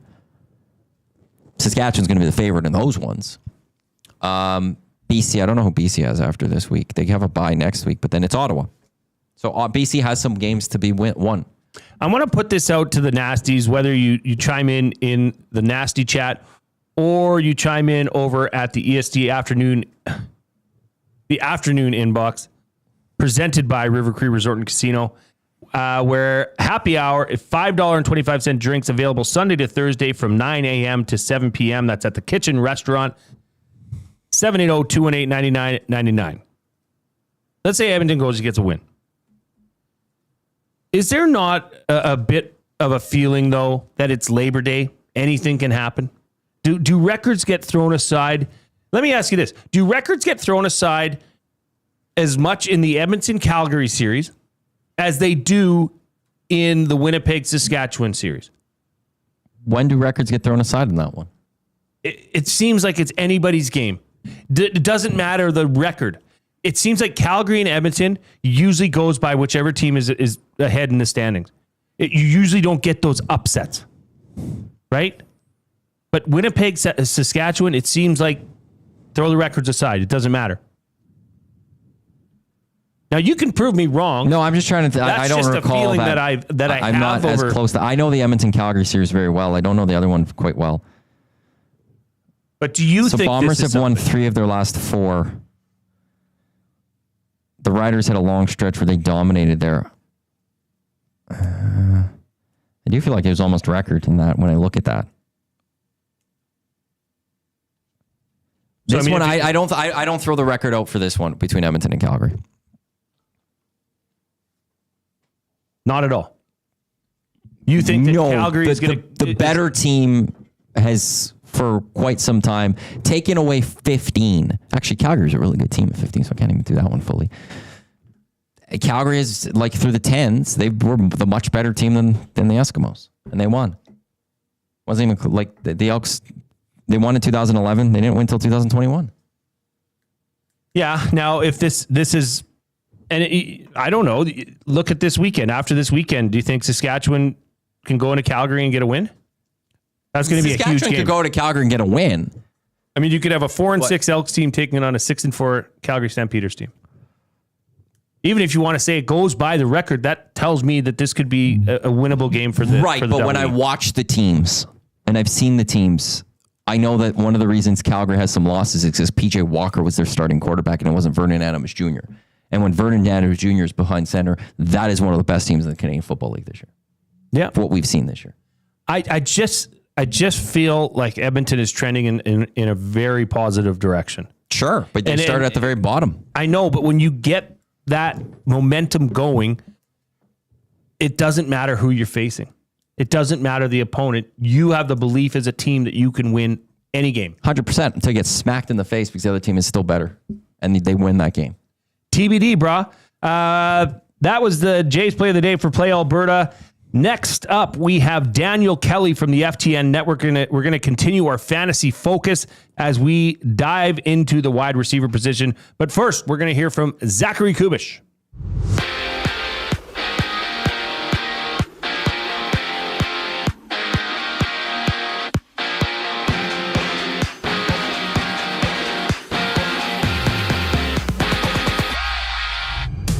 Hockey news sees Mammoth goaltender Connor Ingram returning to the NHL. He's been cleared from the NHL's Player Assistance Program, and for the 2026-27 season, the ECHL is expanding to 32 teams, including one team in Augusta, Georgia, with former NFLer Tim Tebow being a part owner of the franchise. In baseball, the Jays have optioned right-hander Braden Fisher to the AAA Bisons after today's 2-1 loss to the Pirates, closing out their series. Toronto visits Miami for the first of 3 games Friday, with the Marlins in action tonight at 4:40 against the Cardinals. Right now, the Mets and Nationals are warming up for action. And 3 games wrapped up in the majors, including the Guardians dropping a 3-2 decision moments ago against the D-backs. They led 2-1 up until the bottom of the 9th. Plus, the Orioles smacked the Mariners 11-2, while the Astros took a 7-2 shellacking from the Tigers. In the WNBA, there's just one game, Wings and Sparks, tipping off at 8 o'clock. This sports update is brought to you by Advantage Sports Medicine. Connor McDavid's got a team of specialists, and you're stuck with a bag of frozen peas. Get the same locker room approach that's trusted by the best in the game. Call them at 780-460-9977 or visit their website at advantagesportmed.ca to book an appointment. Today, we chat some NFL fantasy after the break. I'm Zachary Kubish, and you're up to date. The Nielsen Show with Lieutenant Eric. To take a look at the Falcons from 92.9 The Game, Carl Dukes. Pitts knows the criticism he's received about not living up to being the 4th overall pick in the draft. They picked up his 5th-year option, but this is in essence a contract year. Last year, we came into the season, I said, Pitts is the difference maker. I need you to step up. And he didn't. And coming into this year, I've said the difference in Pitts is that I think Michael Penix, they have a connection. The Nielsen Show with Lieutenant Eric. Weekday mornings, 6 to 9. Only on Edmonton Sports Talk. Your clear choice for Edmonton sports. Get ready for royalty with Elvis Presley and Elton John tributes at River Cree Resort and Casino. All Shook Up pays tribute to the 3 eras of Elvis in one magical show on August 17th. And catch Elton Ron, a tribute to Elton John, live on August 29th. Elton Ron will give you a taste of the Rocket Man in Canada. Get your tickets for both shows at rivercreeresort.com. Since 1952, William Huff has been the heartbeat of Edmonton's advertising world. From humble beginnings to a citywide powerhouse, we've been the go-to for signage from print to design and installation. Partnering with Edmonton's top sports franchises and major events, we've helped shape the city's global reputation. Our secret? Unmatched customer service, decades of experience, and a passion for excellence we call the William Huff Advantage. Visit us online at williamhuff.com. Okay, 2 kids, 2 backpacks, lunch bags. Wait, where are the school books? Back to school doesn't have to mean the everyday rush and stress of looking for your kids' items. Have more zen in your mornings. Find space for your family's needs with Sentinel Storage. Go back to school with 4 weeks free. Reserve your space today and find the peace of mind your morning needs. Visit sentinelstorage.ca. Buy Canadian, store Canadian.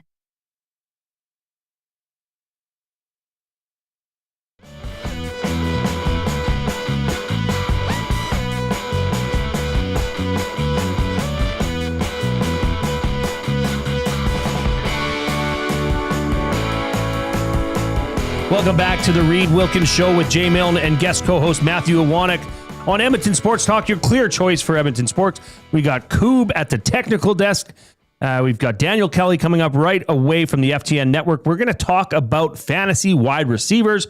A reminder, we've got Fired Up, where Matty J and Coob are going to eat. We've got the Oil Understood, which Matt is guaranteed to be a better than average segment. And then we're going to get you home with buying or selling, as well as the words of the day. But first, a reminder that we are coming to you from the Banquet Bar studio. Strike up some fun at the Banquet Bar. Bowling, drinks, and a great time with friends. Get real, play hard at the Banquet. Well, let's get into our fantasy focus. We are excited to be joined by Daniel Kelley from the FTN Network. Daniel, thanks for joining us here on the Reid Wilkins Show. How are you doing today? No problem. I'm doing good, guys. Thanks for having me. Okay, let's dive right into it. Is a major part of drafting a receiver for your fantasy team addressing who is the quarterback throwing said receiver the ball? Of course. That's kind of part of the reason I'm down on Justin Jefferson this year. I mean, we know what J.J. McCarthy can be if he hits his ceiling, but this is a guy who has 700 pass attempts since high school. He missed all of last year. He only had 2 seasons in college where he threw much. And even then, Jim Harbaugh wasn't letting him throw that much. I don't think the Vikings are going to throw that much with J.J. McCarthy this year. A lot of it's going to go to Jefferson when they do, sure. But when you have Jamar Chase, CeeDee Lamb at the top, give me them over Jefferson every day. Well, that'll lead to the next question. It'd be interesting to see if Justin Jefferson makes this list of yours. But I'm going to ask you, who are Daniel Kelley's top 5 must-have receivers? Well, I don't know if we talk about must-have at the top, but going up and down the draft order, I love CeeDee Lamb. I'm also all in on Dak Prescott. No, he's not a receiver we're talking about. I think the Cowboys' passing offense is going to be electric this year. But give me CeeDee Lamb to finish maybe 2. If I want to be bold, I'll say wide receiver 1, but it's hard to go against Jamar Chase. A little further down, and this might be a hot take by me, I love Devontae Smith this year. Since he and Dallas Goedert have both been on the Eagles, they've kind of split their usage. One of them scores, the other doesn't, back and forth. And Dallas Goedert's on his way out. They almost dumped him this offseason. And when he came back under the new contract, it was basically like okay, we couldn't get anything. We'll keep you around. I don't think he's going to be a bigger part of the offense. That means A.J. Brown and Devontae Smith are going to carry the load because they're not going to be throwing to Jahan Dotson and John Mechie. I love Teteroa McMillan in Carolina as a rookie. He was a touchdown magnet in college, and now his line for this year is 4.5 touchdowns. He's going to score a lot. Then a little lower than that, I love Khalil Shakir to have a load of targets. I'm not sure how high value they'll be, but if you're playing PPR, he's going to have so many receptions. He's going to be valuable there. And then Torrey Horton down in Seattle, or up in Seattle, I guess. He's been really impressive, and I don't believe in Cooper Kupp. I'm not buying Marquez Valdez-Scantling or Jake Bobo. So it's Jackson Smith-Njigba and Torrey Horton. Okay, some of the guys to look at. There's always some guys that maybe you go into a draft or you get ready for a season, you sit there and be like, I'm not so sure about them this season. You've mentioned a couple there, like Cooper Kupp for one. Are there any other guys that for you kind of raise a little bit, maybe not fully a red flag, but a yellow flag, if you will, of I'm not so sure about them, especially when you're looking at where maybe they're going in the draft a little bit higher than you would expect? I hate to do it. When he was a rookie, I was pounding the drum before the season even started, but I'm really scared of Puka Nacua this year. Oh, okay. Talk about Matthew Stafford's injury. Even without that, Nakua's playing style, which was why he was drafted so late, lends to injury. I called it the Puka cycle on Twitter. He gets hurt and then say, oh, no, it's terrible. Oh, it's not as bad as he thought. He comes back. He's great. That's fantastic. It makes him a fan favorite. It's also going to catch up with him eventually. Eventually, this guy's going to get hurt long term, like we saw for a while last year. Add in Devontae Adams, who is going to be a target monster. It wouldn't shock me if he out-targets Puka even per game this year. So I love Puka. He's going to be a top 15 or 20 wide receiver as long as he's healthy. But taking him top 5, top 8, I think that's too bold. There's a few receivers that went on the move this offseason, including George Pickens, DK Metcalf. Of some of the bigger names that did move, who do you think maybe went to a spot that is much better, and maybe those guys are players that people should maybe be targeting in the draft this year? I have come around a lot on Pickens. When he first landed in Dallas, I thought he was going to be malcontent. All the targets are going to go to CeeDee Lamb. He wasn't going to be happy. But the more I look at it, they don't have a running game. Maybe Javonte Williams, maybe Miles Sanders, maybe Jaden Blue, but they're all C- running backs. They're just not going to have a running game. They're going to throw it to somebody. They're not throwing it to Jake Ferguson. They're not going to throw it to they're going to throw it to those two. I think Pickens is actually going to have a really good season as long as he's.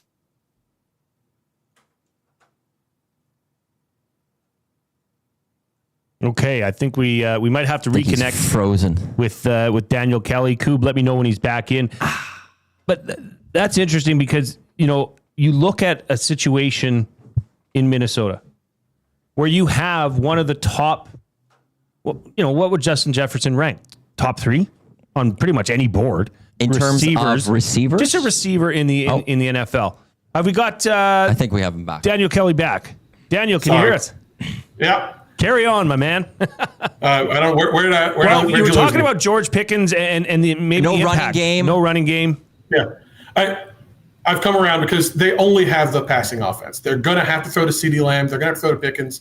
I don't trust Jalen Tolbert and Jake Ferguson. It's a 2-man offense after Dak Prescott, so he's going to have to get a lot. And as long as he's happy, he's going to be great. And then you mentioned somebody who's a little down. I'm scared of DK Metcalf. He runs 2 or 3 routes. The ones he runs, he's great at. But Aaron Rodgers is famously persnickety and likes his guys to be well-rounded like Devontae Adams. I'm not sure he's going to love the chemistry with DK Metcalf doing 2 things and doing them great, but only doing those 2. So that Pittsburgh offense overall scares me. Daniel Kelley joining us here on the Reid Wilkins Show with Jay Millen and Matthew Wannick. Daniel from the FTN Network.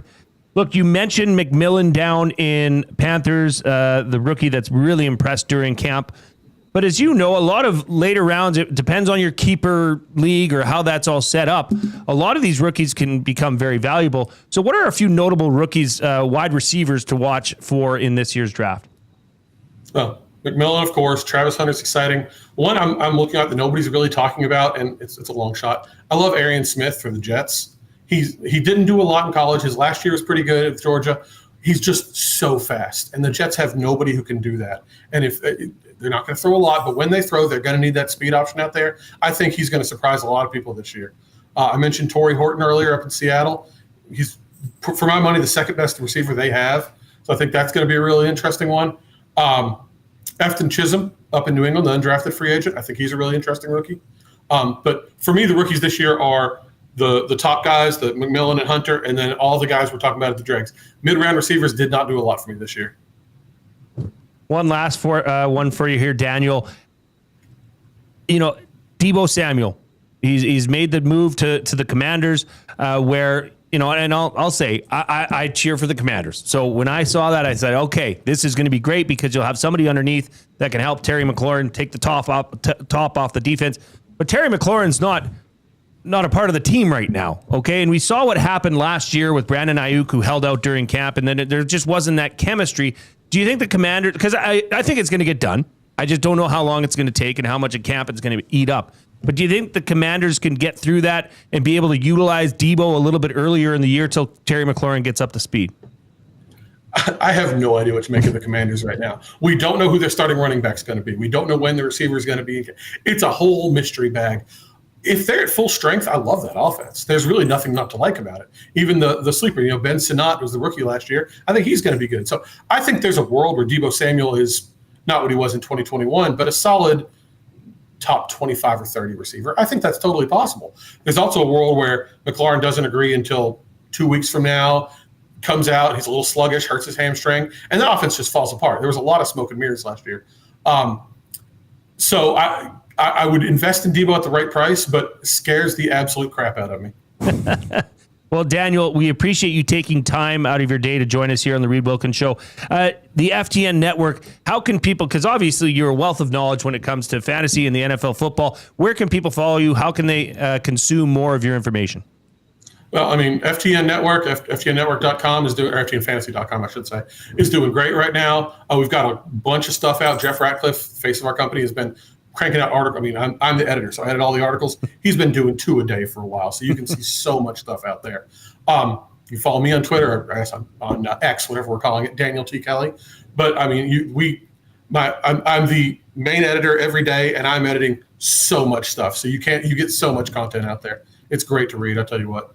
Well, feed me more of that. Daniel Kelley from the FTN Network, thank you for joining us here on the Reid Wilkins Show. Thank you for having me. All right, Maddie, take away from that. I had DK Metcalf as a question. Yeah. And Daniel seemed to be quite down on DK Metcalf. He answered a few of my fantasy questions. Well, I have Devontae Smith, so he was high on him, so it was great. I also have Cooper Kupp I'm keeping. He's down on him. But I'm also like, I don't know what to expect from Cooper Kupp. But then there was a trade offer that I have turned down, which involved me getting DK Metcalf. The fact that he's down, I was like, okay, perfect. Good. Perfect. Good. So there was like, of the things, it was like check for me and an X for me. But he's giving me a little bit of confidence for my team. Because my team last year wasn't bad. Like, I'm going to see if I can quickly pull numbers. 16 teams. I think I was a top 5 teams in scoring. And I missed the playoffs. Okay. Bottom 4 teams miss. All right. Well, that's pretty good. Well, like, and it's just like, it's also one, like, I was good, but I always seem to go up against, like, the best teams. Can I, power rankings? Okay, here we go. Sorry for this delay. When it came to points scored, 1, 2, 3, 4, 5. I was the 5th most scoring team in the league. Really? And I finished bottom 4. Oh my, that's hard to do. 16-team league. Jeez. Like, there came a point where it was the last week of the season. I was like, if I win, I go in. If I lose, I'm out. And I put in my lineup. And then after I thought, I'm like, actually, I hope I lose. Because I actually have a good team. I could get good keepers next year. I'm not going to win this year. And I'm going to get a top pick. And I got a top 4 pick. So I have some decent keepers. And now we get a high pick. But I was also interested to hear his take on Puka Nacua. And with Stafford, fighting a nagging back injury, be interesting to see where he goes. Terrified about what he said about the Commanders. Put a lot of doubt in my mind. But I do like Debo. I think, look, you're not going to get the version of Debo that everybody knows from San Francisco, where he was in the backfield, running off 40-yard runs, making 50-yard passes. I don't think you're going to get that, but I think he can help with a problem that the Commanders had, which was everybody could just dial up Terry McLaurin and shut that down, and then you really were limited in your offensive passing options. What? Well, so with CBS Fantasy, you could look at some other things. There's a thing called Breakdown, where they put what you would have done each week against every team, any given week. I had the 5th best record still. Like, if I went up against almost anyone else any other week, I would have been a top 5 team out of 16, but I finished bottom 4. I had a good team last year. Gord Mamer in the nasty chat. No, I don't care. I really don't. Because it's just, we're on to next year, Matt. We're on to Pittsburgh. It is me on Cincinnati. This is me on to Cincinnati because I'm keeping 5 players. Gord Mamer says, non-PPR league nasties, help me out. I have to take Bijan first overall. No? I don't know about that. I mean, it depends what your setup is. But I guess if Bijan would be the number 1 ranked running back. I'm looking at CBS. I just pulled them up. They have 3 fantasy writers. It goes Jahmyr Chase, Bijan Robinson, CeeDee Lamb for one guy. The next one is Bijan, Jamar, and then Gibbs. Then the other one's Chase, Bijan Robinson, and Lamb. It comes down to Chase and Robinson, I would say. Non-PPR. So you're non-PPR. So there's not going to be as much impact from a receiver if they're not getting the point. Yeah, when I change it, it's Bijan Robinson. It's not even close. There you go, Gord. You heard it here first. Take Bijan Robinson. A reminder that you can hit us up in the River Cree Resort and Casino inbox, where the kitchen restaurant Sundays and Mondays are 50% off the entire menu.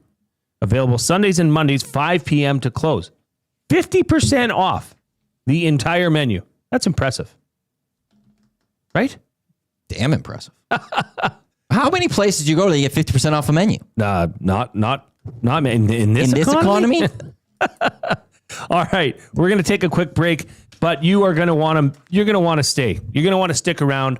for the rest of the show, but particularly for Fired Up for Gemco Fireplaces, as Matt, Jay, and Coob are going to eat random things from the Dollar Tree. That's coming up next right here on the Reid Wilkins Show with Jay Milne and guest co-host Matthew Wannock. But first, we need to hear from our technical producer, Zachary Kubish.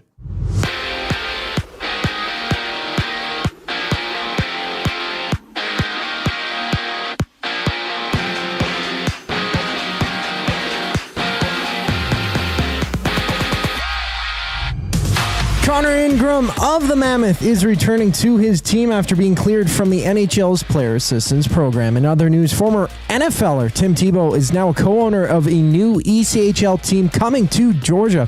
The league is set to expand to Augusta for the 2027-28 season. MLB action, there's 4 games wrapped up, including a 2-1 loss for the Jays in their series closer with Pittsburgh. Jays reliever Braden Fisher being optioned to the AAA Bisons after the game. And Friday, it's Toronto and Miami going at it. Shane Bieber making his first start for the Birds. Well, for the Marlins, they're just about to get underway with the Cardinals. Miami looking to avoid the sweep. From LA, it's the Wings and Sparks tipping off at 8 o'clock for the lone WNBA game on tap tonight. This sports update is brought to you by Windsor Plywood Leduc. Locally owned and operated, serving Leduc and surrounding areas since 1993. They have doors, flooring, baseboards, and of course, plywood. Go see the knowledgeable staff today at Windsor Plywood Leduc. Matt, Jay, and myself, Coob, eat on the other side of the break. I'm Zachary Kubish, keeping you up to date. The EST Hangout. Okay, I got to ask you a question. The Dustin Byfuglien hit? Yes. He was easily the strongest guy on his skates that I had ever played against. Like, as a winger, you're always shoulder checking. And I know he's coming. If you watch the vid, I do I land on my head. I land on my neck.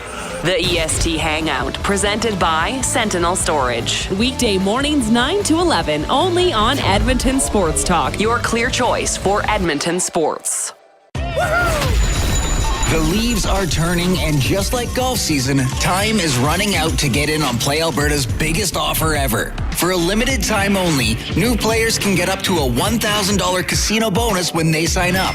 There's never been a better time to join the fun.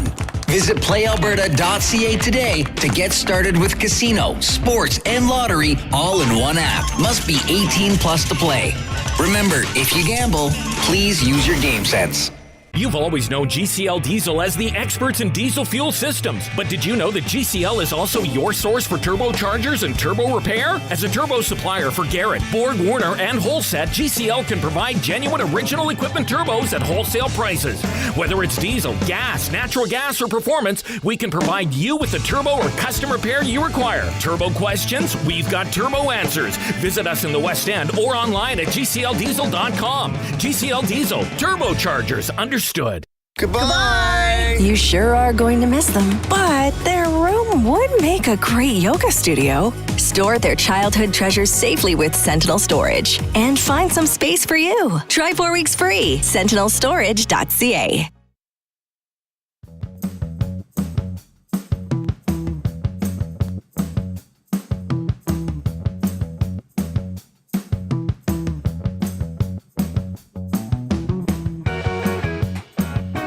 Oh, my hands still smell like those cups. I'm disappointed with our morning boys right now. That's terrible. We grabbed cups for our little thing here, and some of them had beer in them. From Beer of the Week. Disgusting. I'm That assuming was last Friday. I know. That's why my hands smell there's like... a garbage can right there. My hands smell like a Bottle Depot now. You could throw it into the garbage can. Did Or you just the grab those recycle, off right? of those? Off the table? Yeah. Come on, boys. Well. Welcome back to the Reid Wilkins Show with Jay Milne and guest co-host Matthew Wannock, where we are about to get fired up for Gemco Fireplaces, who have been proudly serving Edmonton and area for 45 years and are the authorized dealer for Napoleon Fireplaces. Whether it's gas or wood burning, look no further than Canadian-made Napoleon Fireplaces. All the Napoleon products you need are available at Gemco, 9281 50th Street. And boy, oh boy, am I excited for this. This is we kicked this off yesterday with the frozen Reese's Pieces Buttercup Challenge, or Cup Challenge, which went over very well. So this is Maddie, Jay, and Coob eat.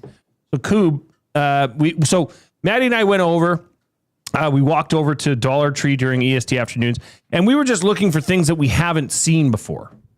So what do we got here, Maddie? So we found chips. Neither of us have had covered bridge potato chips. No, never had them. So we have sea salt kettle cooked and sea salt and vinegar. We're gonna put those ones head to head. Yeah, these beef jerkies, we're putting these legit head to head. There's a Dollar Tree brand mild pepperoni stick. Yes. And we got a Jack Link's pepperoni stick original to go head to head. So little guy versus the big guy. We have breadsticks, olive oil breadsticks. Mm-hmm. I like bread. And then there's Mr. Brown iced coffee. Canned. Now we put them in the fridge. They were not in the fridge when we got them, so these can be out. But they are iced coffee. Coob and Maddie would certainly know that I'm an iced coffee guy. Yes, I always have iced coffee. Those that watch the show, you see me drink out of a cup that looks like this. This is iced coffee. So I feel like I'm gonna have a lot. There is milk in this. That's okay. So just throwing that out there. Now these are chilled. Yeah, we've chilled these. But we're starting off with a treat. Well, I said I have potato salad from Costco, and then you guys said, should I bring in the potato salad? And I was like, well, I'm not going to bring the whole container because it's a big container of potato salad. Because when I was leaving yesterday, I was stopping at my parents, and my parents would give me a container of potato salad just because.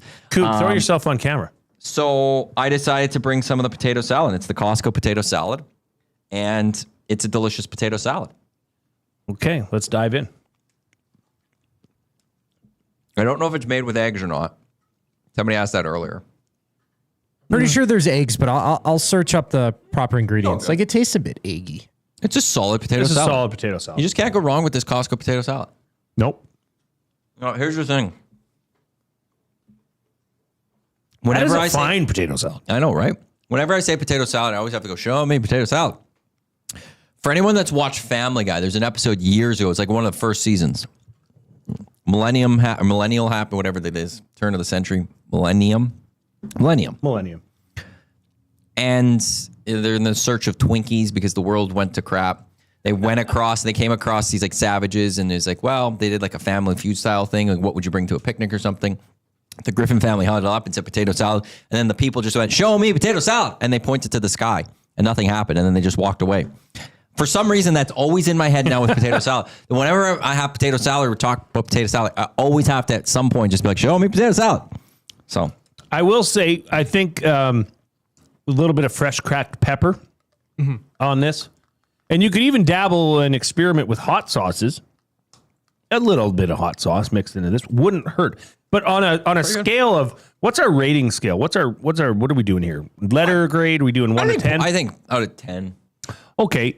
So on a scale of 1 to 10 for this potato salad, I don't want to do like 0.2s or anything like that. Or do we?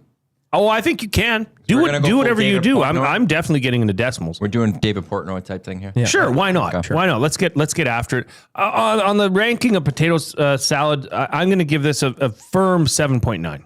Oh, I was going 8.2. Okay. Coob? I'll go solid 8.5. Like, I'm not a huge potato salad guy. That's like high. I don't eat homemade potato salad often. It's always the Costco one. Like, I always go get it. I even had some on my vacation. We went to Costco. We picked up the big thing of potato salad. It's a big thing. It is a big thing. They crushed it. They crush it. Oh, they know what they're doing with the potato salad. They know what they're doing with a lot of things there. Do you want to venture into the breadsticks now? I was going to say breadsticks next. Yeah. Authentic Italian. Of course. I think I've actually tried those. It is a product of Italy. Is it? Product of Italy. A panetti stick. Now, So, I'm going to open this from the bottom, like, apparently, and then I'll give that to you. Oh, it doesn't. Oh, yeah, no, the salt is there. These are olive oil panetti sticks. Yeah, there was different flavors. I want olive oil. Established in 1955. Zach, we'll clean up after. You don't have to clean up mid-show. Coob, you want to grab a breadstick? A breadstick? We're eating here. I'm going to take more potato salad. Crispy? Okay. I've got more if you wanted more. Hey, Matty. You might be onto something here.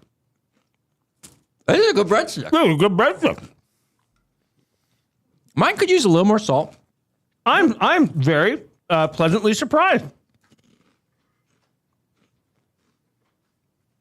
This crunch to it. This breadstick stands up.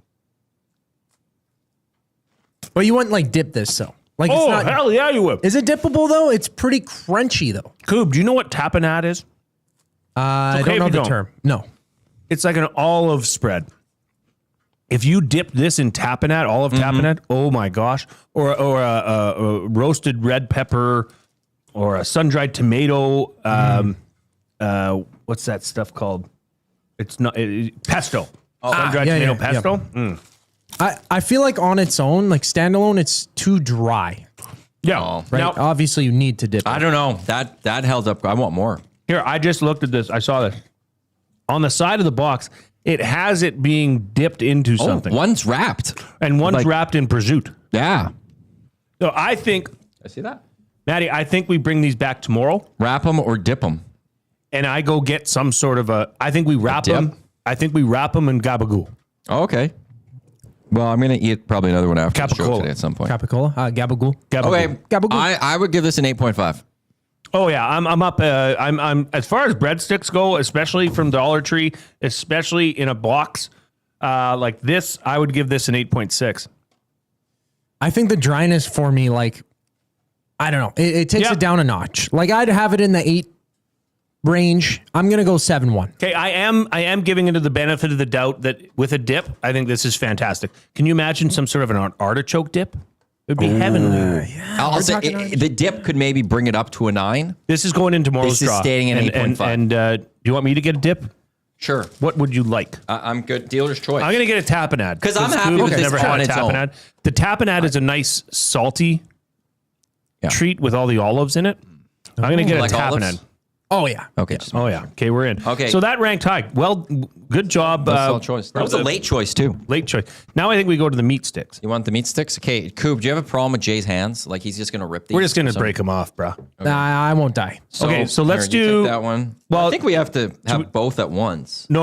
We go. Okay. Mainstream or Dollar Tree first. I think Dollar Tree first. Okay, let's go Dollar Tree. I'm curious. So what are you gonna feel the tube more, like the wrapping on the outside of it more? Is it just gonna be more gristly? Oh, I'm very what are the curious differences? as well. Yeah. So this is the mild pepperoni. Yeah, Dollar Tree mild pepperoni. There you go, Coop. Expires in wow, it's like you got a year to it or something. There you go, Matthew. Okay, thank you. Okay. Okay, so this is the Dollar Tree version. It's hard to when I push on it. That I'm not expecting. It's like a larger Slim Jim. Oh yeah, This is like a large Slim Jim, a very large Slim Jim. which I don't mind. Good taste to it. I mean, you know what you're getting. This is not quality meats by any stretch of the imagination. But is this a road trip pepperoni stick? Or just like, I need a quick bite, quick snack. I want to know where the meat comes from. no, you don't. Yeah, probably not. You just know that what you're doing right now is bad. It's probably going to end bad. It's pork. 2 or 3 hours from now, it might be bad. Okay? You just got to live with those consequences. Good thing we have 2 bathrooms. And live your life as, you know. I will say we got mild. I think hot might have been spicy. Hot might have been too hot. If this was mild, it had a nice kick to it for the mild too. I'll give that credit. So now we're on to the name brand Jack Link's. Is this mild as well? This was just original. I'll let you still just keep things normal. This was original. Okay. So this is a standard Jack Link's. This is what you're gonna get. Okay, right off the top, I can feel that this. See, spend 5 cents. The gamble on the best before date on Dollar Tree food is too much for you. These are all like this was May 29th, 2026. I can tell by touching this, it's a softer feel.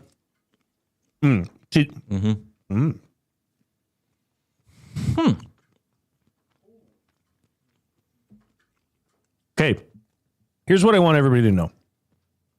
When you buy a stick of meat that comes in a wrapping like this, like I just said, you're not making healthy choices in life. You know what you're getting. You're getting a cheap fix. You're getting a salty, chewy, meaty snack. Yeah.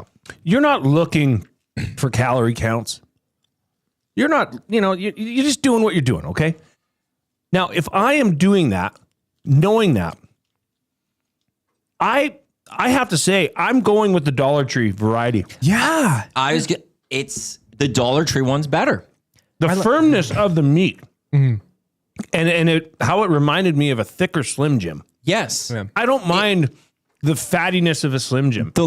So this is sausage, original sausage pepperoni, the Jack Links. There's a different type of aftertaste. I was looking at ingredients. The Jack Link is pork and chicken. There's some chicken in this, and this is just strictly pork. Oh, yeah. Where's this chicken coming from? Well, and now I really am concerned about myself in 3 hours. And this one actually expires sooner than the Dollar Tree one. Jack Links is Feb 3rd, 2026. This is May or March, MA, whichever one you want to go with. Dollar Tree gets the win on that one, straight up. I'll give the Dollar Tree one probably a 7.4. Yeah, I was going to be low 7.2, 7.1. It is what it is, but it's better than the Jack Links. Jack Links would be like a 6.8. Mm-hmm. Yeah, I think Jack Links would be lower. I'd go 6.2. Yeah. Like, I think it went away too quick. Yeah, the texture was too soft. There wasn't much. Once you took the bite of it, you didn't keep it, right? Yeah. So the dollar store one was a little bit too firm, but you could chew on it for a little bit. You want to enjoy, when you buy one of these jerky sticks or whatever you want to call them, you want to enjoy it for a little bit. You don't want to. Well, I like the chew factor. You're right. Yeah. There was a little bit of grit There's to more the Dollar give. Tree one. Yeah, it's exactly what you'd expect. So I'd go Bravo Dollar I'd go Tree. 7-8. Yeah. I want to rinse my mouth before we get into the chips. Good Are call. you guys good to go to the iced coffee here? Yes. Sure. Okay, so this is Mr. Brown Now, does it iced say coffee. shake first or something? No, I was looking at that earlier, like for refrigeration or anything like that. It doesn't say anything. You may occasionally find tiny milk flakes appearing. Quality is no problem. Expiry dates on the bottom. This is January 2027. So the gamble on best before. Also, it's best before. It's not expiry. You can eat things that are past best before. If this is, I've had something like this before. if this is above average, I might be going to get a case of these. I don't like that it has the milk, as you know, and as listeners may see. Oh, that like. I like a black iced coffee. Yep. I don't like the milk in it. Hula Boy Steve has tried this before. Mr. Brown is delish, he says. Coop? Coop, you can come grab. It looks nice. I like the it's mixture. nice on the nose. Because a nice brown. Oh, it's got a nice coffee taste. It smells like a strawberries frappuccino shaky drink type thing that you would have. What? Those like the Starbucks. It smells like coffee.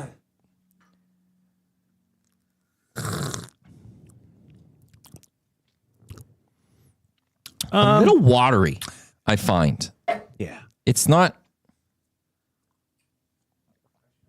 like it's not as rich as I was expecting. No. Yeah. I'm gonna go ahead and give Mr. Brown a 5.2. Wow, that's still Really? pretty harsh. I'm giving it like a 7.1. Like it's still fine. It's Maybe a too 6.8. sweet. Maybe It's a too 6. sweet. Do you think that's sweet? Yes. I find it just too watery.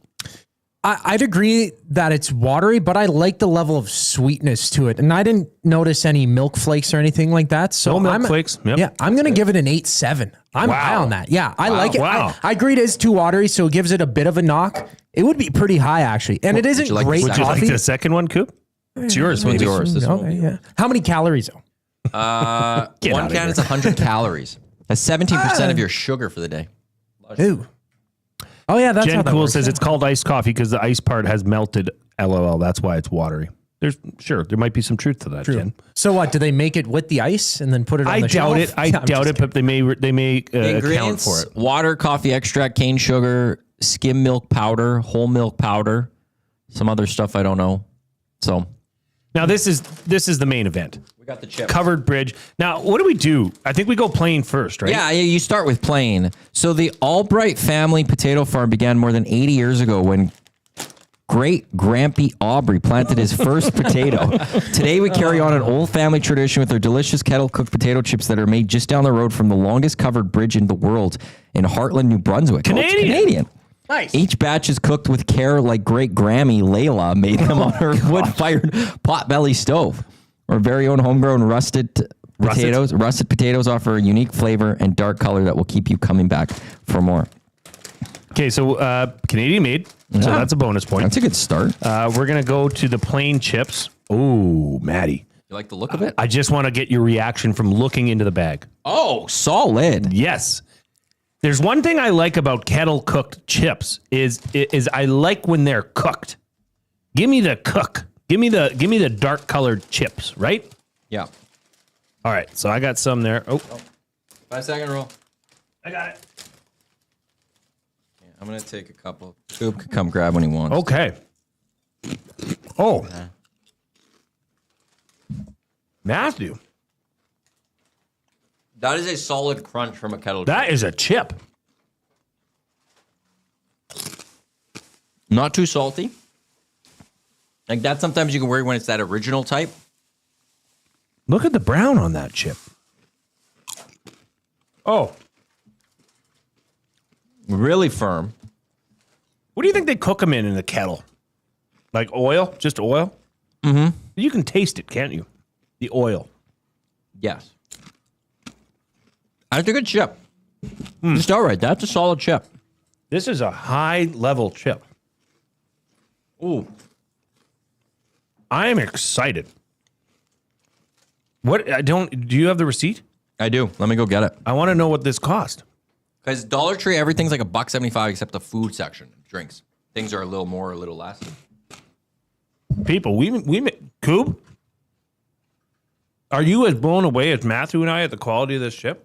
Now, comparing it to another, I guess, lower priced chip, it's actually quite exceptional. Now, I don't know really what I was expecting entering this, but it is a very thin chip. And to me personally, like, it almost, there's less of a crunch to it. At least the chips that I've eaten from the bag, it sort of just falls apart. It's like more wafery. I don't know any other way to describe it.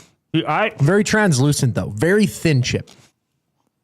When I think of kettle cooked chips, I think of Miss Vicky's. Yeah. Okay. This has way more crunch than Miss Vicky's. Much more. $1.75, but it's also 102 grams. That's it. So I think the fine. price is rather comparable. I don't think so. Getting? I mean, well, what's a Miss Vicky's chip from like a grocery store? Yeah. What's that cost? Well, but how Probably many like grams? That's like no. $5 or Probably something. $5.30. That's 200 grams usually. Yeah. I'd say $3.50. But maybe I got a couple bad chips because the initial crunch is there, but after the fact, it doesn't keep it for me. According to the Independence website, $5.49 for 200 grams. Really? This is 100 grams basically for $1.75. So it's cheaper. So $3.50. Yeah. If you bought two. Some chips. Yeah. Now we're going to go into the sea salt and vinegar. Now this is the real test here. Okay. Because I think one of the best chips in the world is Miss Vicky's sea salt and vinegar or malt vinegar. Yeah, they have malt vinegar. Right? I want to know how Covered Bridge, Canadian made, holds up.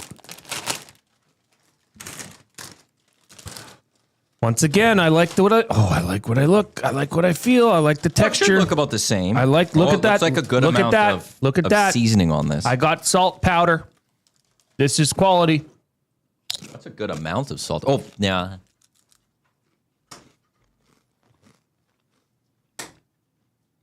I mean, what did we just do? What did we just uncover? Not as crunchy. This is a premium chip.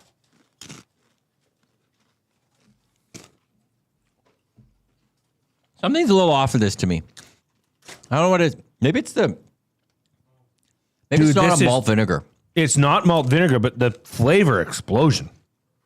There is a lot of flavor, but it doesn't... It's not as excellent as I would have thought. Well, I think the vinegar's off. I quite like this. I'd agree. The vinegar, like, It's it's so- an unsettling taste afterwards. And it doesn't combine. Like, one feels more surface level and one feels drenched in. Because when I put my fingers on it, the salt is more surface level. It's less ingrained into the actual chip, unlike the vinegar is. So for some reason, the balance doesn't work as well as a Miss Vicky's chip. Well, what I will say this is this: if you like salt and vinegar and a bit of a flavor explosion. Yeah, I don't agree with that. No? No. I think there's something a little different on these than... They're a different salt and vinegar than I've ever tasted. Yes. I agree with that. But not in a good way necessarily. Oh, I see. See, it's I really see it's in a good way. But there's something with that vinegar that I say I'm going to try one for one. The sea salt one, I feel like I could take this one any day over anyone. A Miss Vicky's or something. This one, I'll take Miss Vicky's any day. See, yeah. This salt and vinegar, in an odd twist. And I'm going to ask you a favor, Matt. I'm going to ask you a favor. Can I take this home? Mm-hmm. Because we're a big salt and vinegar family. My girls are salt and vinegar fiends. I want to get their reaction. Because I feel like this has a bit of a sweetness to it. Yes, it's a sweetness maybe. Which throws it off, but I like it. I think that's what you're tasting, Matthew, is the sweetness that you wouldn't expect out of a salt and vinegar chip. Yeah, and I don't want that. Right. Because a Miss Vicky's sea salt and malt vinegar is much more raw. Yeah. So in the end, Covered Bridge sea salt is... I would give sea salt like an 8.7. That's high. This is solid. I would give this one like a 7.5. Okay.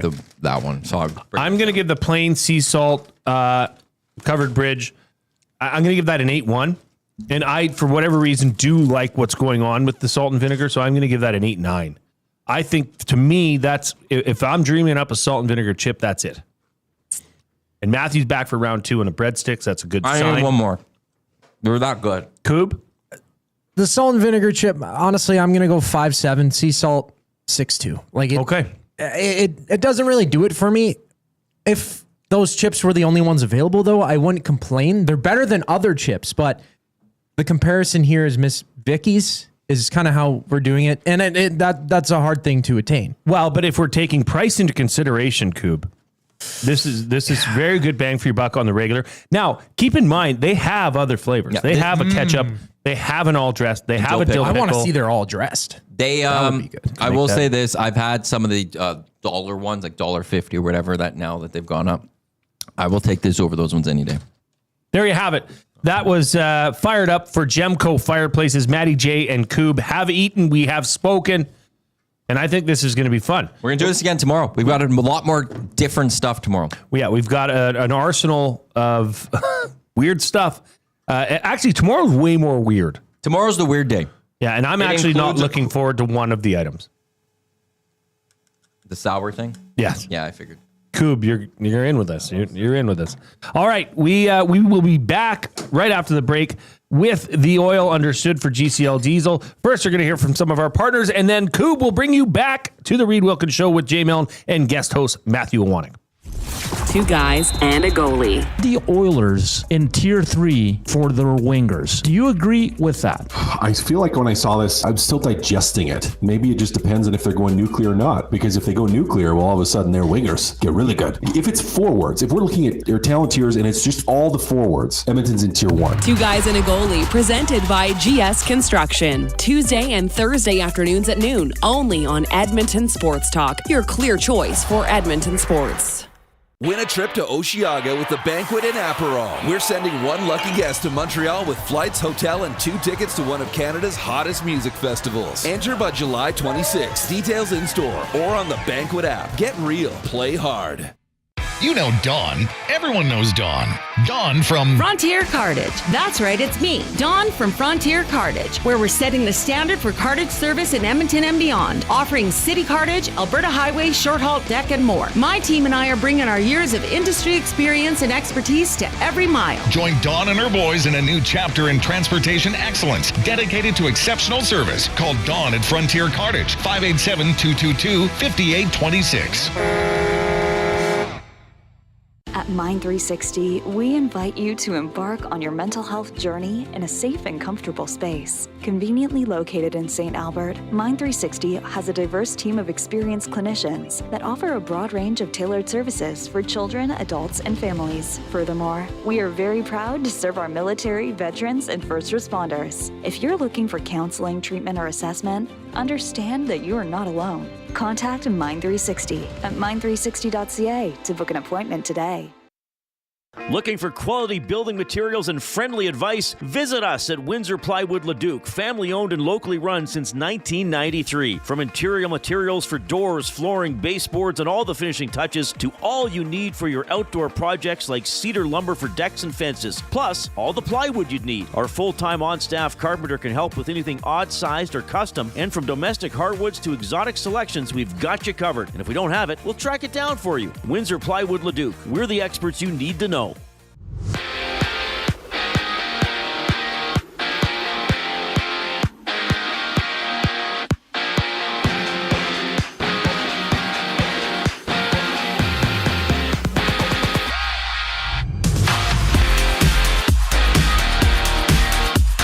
Right now in the majors, Toronto's next opponent in the Marlins are up 1-0 against the Cards in the second inning.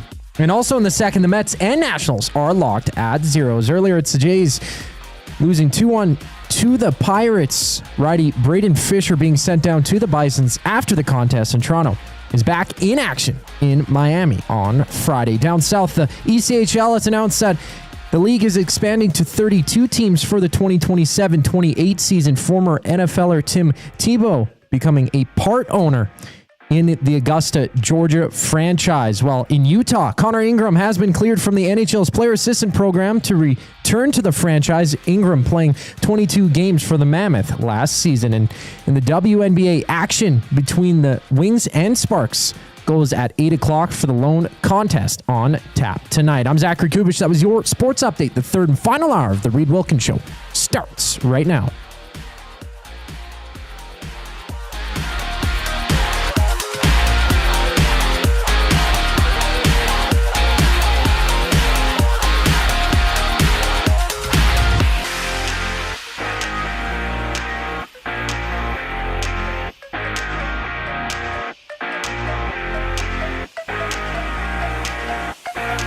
Must you click?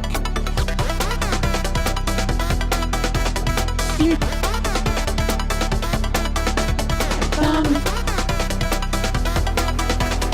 Must you click? Welcome back to the Reid Wilkins Show with Jay Milne and guest host Matthew Nicholas Iwanek. I'm hungry now. I just want to keep eating. We just ate some covered bridge potato chips, and they broken our brains. A good chip. Coveredbridgechips.com. A reminder of the off-topic topic today for William Huff was, in honor of Creed being in Edmonton last night, what's a band that you really like that isn't traditionally beloved? I believe Matthew's answer was Coldplay, as they get a lot of flack. There's certainly a CEO out there that would give them a lot of flack for some happenings. Coob's answer was Metallica. He thinks that the hardcores, believe Metallica may have sold out. And I said April Wine. So we've gone all over the map with that. We've had some good suggestions. If you want to chime in, please send your suggestion to the River Cree Resort and Casino inbox at 780-218-9999.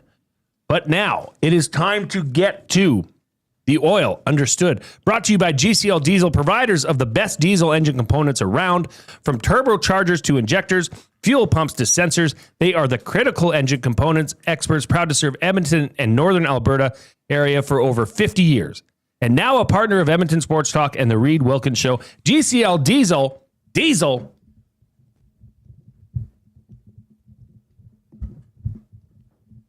Understood. Today I tried doing it later. You keep getting me on that, Matthew. I think it's like a reverb type thing. Matthew, what do you got for us for Oil Understood presented by GCL Diesel? I'm taking this just right from Lou Gazdick on the Hangout today. This is where it came from. Okay, where are we going? He just brought up the idea of the Oilers relocating their American Hockey League franchise in the Bakerfield Condors and bringing it to Edmonton. And the idea of that. And having Rogers Place be home to the Edmonton Oilers, the Edmonton Condors, let's say, and the Edmonton Wilkins. Okay. And one, from Gazdick's perspective, have the guys in the American Hockey League be around the big club, be around the coaches, can still see the big players, just all that training, that extra training that could be there. And there is an element of the CBA that has slightly been reported, maybe unless people are wrong with it. When the new CBA kicks in next summer, going into next year, not this season, the season following, if you send a guy down to the American Hockey League, they now must go to their like you can't just do a paper transaction, send somebody down and call them back up. You actually physically have to send them to your American Hockey League team. Whereas if you're in Edmonton, if you're trying to make cap perspective changes, and if they're in town, we're sending them down to the Condors, and that's just down the hall. So that part with like Calgary will have an advantage in that way. Vancouver will have an advantage in that way. I do wonder whether Edmonton could support 3 hockey franchises. That's the big question here. Calgary does. Calgary does. I would have to look at their attendances. What are they? The Heat? Why aren't they in Edmonton? Why are they in Bakersfield? That's a good question. I think Tommy's talked about this, that they wanted to get to, would have been Palm Springs first, but Coachella got jumped. The Seattle jumped in. So they missed out on that one. I wonder if part of it is how many people that they get. Calgary Wranglers 2023-24. So this isn't last year. Can I find a different year for the attendances? Oh, here we go. Let's go to last year. See if I could find attendances for last year. I can't right off the bat. Oh, here we go. What if I changed this? Here we go. Last year, Calgary, they averaged just over 4,000 people. They were bottom third of the league. Manitoba Moose, bottom third of the league. Abbotsford Canucks, bottom third of the league. So the Condors, though, only average 5,000. So I guess from one perspective, can you get 5,000 people to come to go see the Condors any given night? The one struggle I do have with Edmonton is I don't view Edmonton too much as, it's not the biggest hockey city. It's an Oilers city. If you look at some of the attendances of the Oil Kings in the past, like I'll go back to when there was Rexall Place, but when the Oilers were missing the playoffs, the Oil Kings went to the WHL final, and the city kept saying, we're just starved for playoff hockey. And they went to the WHL finals, and they didn't sell out Rexall Place. So there's a part to me that goes, are we full on complete hockey mad, or are we Oiler mad? Oiler. And so I wonder if turning on, there must be a thing where the Oilers do not believe that if they turn on the lights to Rogers Place for however many AHL home games that you get a year, that the money that they will bring in will be enough to counter what they have in Bakersfield. I would have to, because outside of that, I don't know why you wouldn't do it. That's just the costs. It must be a cost thing, that they're making either more what they would project or as much being in Bakersfield than being here. Well, because it can't be done in one rink, because Calgary is doing it. They have the Hitmen, they have the Wranglers, they have the Flames. They do it all in one barn. Yeah, I would definitely say that this is an Oilers city, because, I mean, if you're just looking at watching good hockey, well, the WHL, the Oil Kings is right there. Yeah. It's affordable, it's family friendly. But you know who else is there? Is the Golden Bears. Yes. The Ukes. I mean, that's good hockey. BCHL with the Crusaders. Yeah. Or the Saints, very close in the two, in Sherwood Park and in Spurs. I just wonder, our good friend over at the Oil Kings, Kevin Radomski, would probably not be a fan of that. I think that would eat into their It would eat a little bit numbers. into the Oil Kings. So there's going to be that conflict. And the scheduling of it. And the cost of it. I mean, let me ask you this. If they were in Edmonton, would that be, they're part of the club, so they're not paying for Rogers? You know what I mean? Like, well, they're not. The Oilers owns them. The Oilers operate the rink, so there's no payment. So the cost, it would be much more cost effective to be here, no? Because in Bakersfield, I don't know how it all full works, but I'm assuming the power bill is much less than a power bill of Rogers Place. When you turn on the lights of Rogers Place, you got to turn on all the lights of Rogers Place. and you got to staff that, and you got to get more people for that because it's a much bigger facility, but how many people are you really going to get? So I do wonder if maybe they've already did the math and went, it's not worth it. The other part is right now that, and we'll see what happens with the Wranglers moving forward, but Edmonton has for a little bit gone a little bit more concerts than Calgary. Mm-hmm. Maybe Calgary sits there and goes, well, we already know the Saddledome's not getting those. Yeah, let's have the 3 teams here. Maybe Edmonton, they don't want to do it. That's a good point. Because they go, we have to fill in 3 hockey teams, but in the end, Tate McRae wants to come to town. And where are we going to slot Tate McRae? And we're going to make more money with Tate McRae. That's a really good point because Calgary, due to the shape of their arena, could not have a lot of massive stage setups in there. It's harder for them. Now, I think a little bit of the renovation since the flood has helped them a little bit. But yes. But they're building a new arena. They are. And that's where I'm fascinated to see how this plays out moving forward. I do the Hitman go into the new arena. Well, in Scalding Gourd in the afternoon, the River Cree Resort and Casino inbox at 780-218-9999 says they might lose a lot of concert dates. Yeah, that's the only thing I do wonder maybe. Because that's a revenue generator for sure. Mm-hmm. So you'd be losing out on some concert dates to have something that you're absorbing a lot of the costs within your organization. That said, you know what dates are coming to the concerts. You book them accordingly. You could always have the American Hockey League team go on the road type thing at those times. I've always questioned how Calgary does it, how they can float 3 teams of that caliber, all playing out of the same arena. Well, I have to double check this. I want to say the Hitmen do play a couple games in a different barn, but maybe they don't. Where's Keith Flaming when you need him? Deaky Sparks makes an interesting comment. He says, I'm pretty sure the travel would be more pricey than the power. The building lights aren't the big power consumer anyways. They don't turn off the ice plant or air handling units. Uncle Jesse says, I understand each point Maddie is making, but the Oilers can afford it, and there would be reduced travel. There are many factors that could promote a move to Edmonton, whether ticket sales make money or not.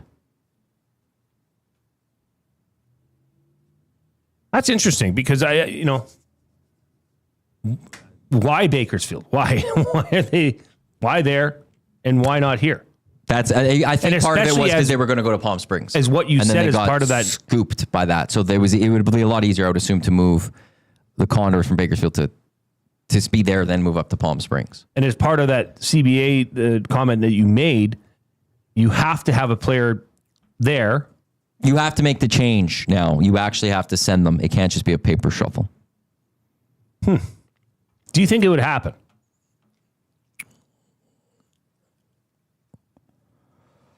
I think it's more likely. No, I don't know. I wish I could say. I don't know where I am. Ian in enemy territory did just add the Hitmen did play a few games at Seven Chiefs Arena a couple years ago. Not sure if they did last year. So I think maybe they figured it out last year. Sorry to interrupt. What were we going to say?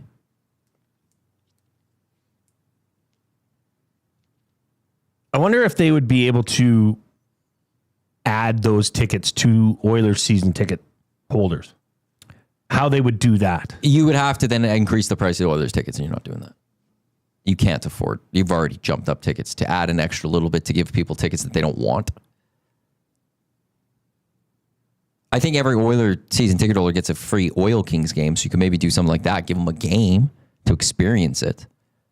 I guess here's where, if you're the Oilers and you want to do this is how you sell it. You sell the NHL and the Oilers as a premium product like they do.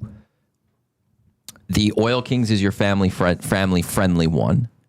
You go sell the Condors as the young adult, inexpensive party.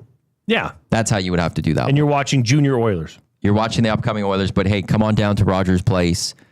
It's cheaper to get into this than an Oiler game. That's interesting. But it's not as family-friendly oriented. We're going to have a lot more fun with this. We're going to have, go have a couple extra drinks.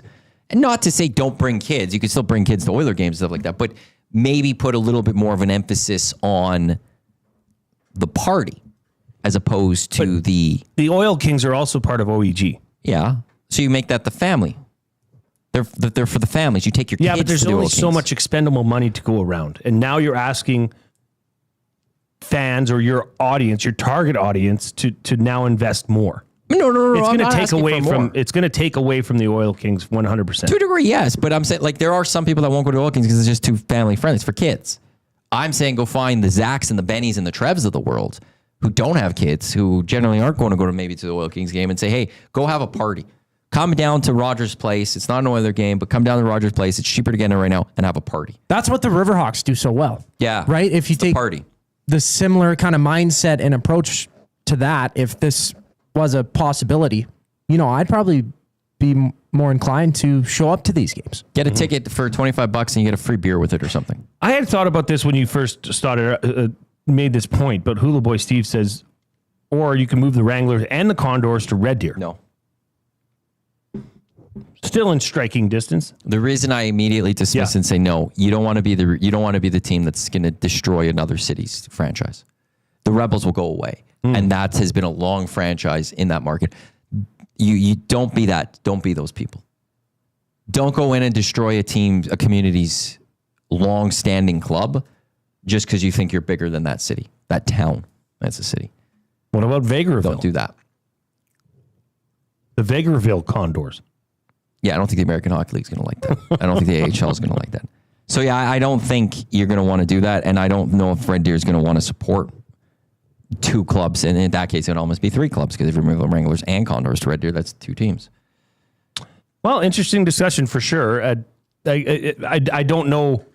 I just don't think that would fill a need. It doesn't fill a need for the market, but I do wonder from an organizational standpoint with that CBA change. If it's cost effective for the Oilers, think of what the Oilers do. Everything that they do is driven by money. They need to make money, right? And I'm not saying that's a bad thing. That's a business model. If it was cost effective, they would do it. But this is something new that's coming in that hasn't been touched yet. Sure. That's a fair point. This has been the Oil Understood, presented by GCL Diesel. Coming up after the break, we are going to buy or sell for Damon Bunting Real Estate, and then we'll finish off the day and send you into your Wednesday evening with the words of the day. But first, we're going to have a visit from the one and only Coob.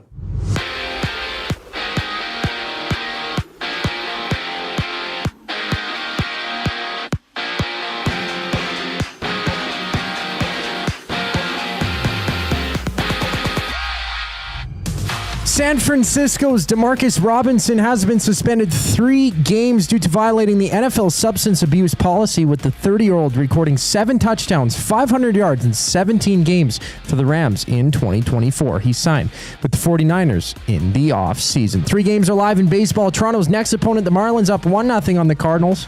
Top of the 3rd inning, Mets and Nationals also in action. They're runless bottom of the 3rd, while the White Sox and Braves are just getting underway. Yankees and Rays also warming up. And from Toronto, right-hander Braden Fisher was sent to the AAA Bisons after today's 2-1 loss to the Pirates to close out that series. It's Toronto-Miami Friday down south. And in hockey, Mammoth goaltender Connor Ingram is returning to the NHL. He's been cleared from the NHL's player assistant program. He suited up in 22 games in Utah last season. WNBA action, there's just one game on tap. The Wings and Sparks hit the court at 8 o'clock.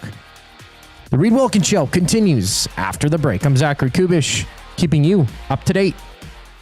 The Oil Stream. Which one of these two players do you think lives up to those expectations the most? Savoy, because he's got pro experience. He had really good numbers in the AHL. He had a cup of coffee in the NHL. Played with Draisaitl. I thought he looked pretty good last year when he was up here. It was just a numbers game because they had so many veterans here. They're like, we're not going to rush this kid. I'm not saying Ike Howard won't be good. I think it's going to be an adjustment. The Oil Stream, presented by Boston Pizza. Monday, Wednesday, and Friday afternoons at noon. Only on Edmonton Sports Talk. Your clear choice for Edmonton sports.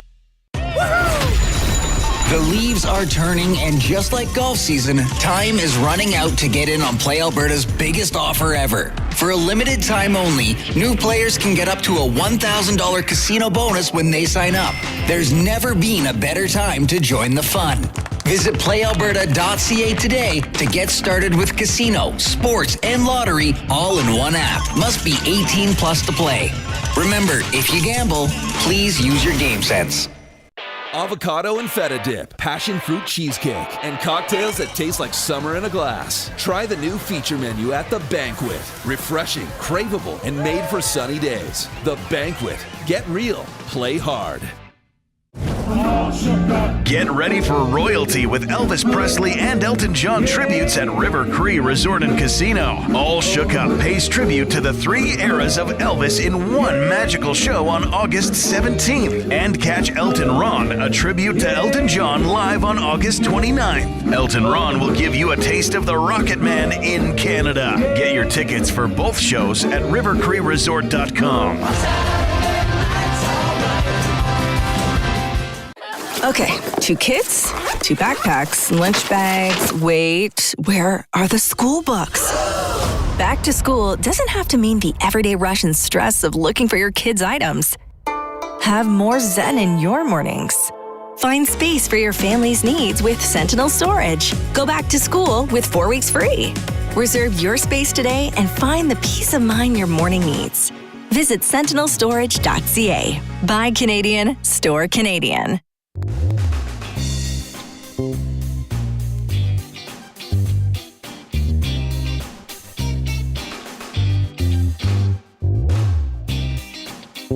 Welcome back to the Reid Wilkins Show with Jay Milne and guest co-host Matthew Iwanek. A reminder that Edmonton Sports Talk is presented by Play Alberta. Why limit your choices when you can have it all? Play Alberta is your go-to app for casino games, sports betting, and lottery, all in one place. With easy access to real money games, you can enjoy everything Alberta has to offer right at your fingertips. Download Play Alberta now and start playing today. Matthew, we've got something to give away. We do. What are we giving away? Do you not know? Well, I think I do, but we didn't talk about it. You just said in the break, oh, I got to give something away. I said it earlier before the show today. I know what it is. And then I said it. I'm just trying earlier. to make it, I know what it is. I don't trust you. I know what it is. Come here. I don't trust you. Do I know what it is? You got lucky. Oh, it wasn't You lucky. got lucky. It wasn't lucky. Look, we've been selling a bus out for Labor Day to go to Calgary to watch the Elks take on the Stamps. We have, though, 2 spots to give away. Seriously? We're just going to give away 2 spots right now. 2 spots? One person's going to win 2 spots. You and a friend. Or pal. Or an enemy. I don't know. Scalding Gourd? Maybe you want to bring someone that you don't like. I don't know. It's however Barry you the want to do cheater? this. You Barry and the cheater somebody could bring else? his date. Yes. You could plan a second date. What if a you would power like. move.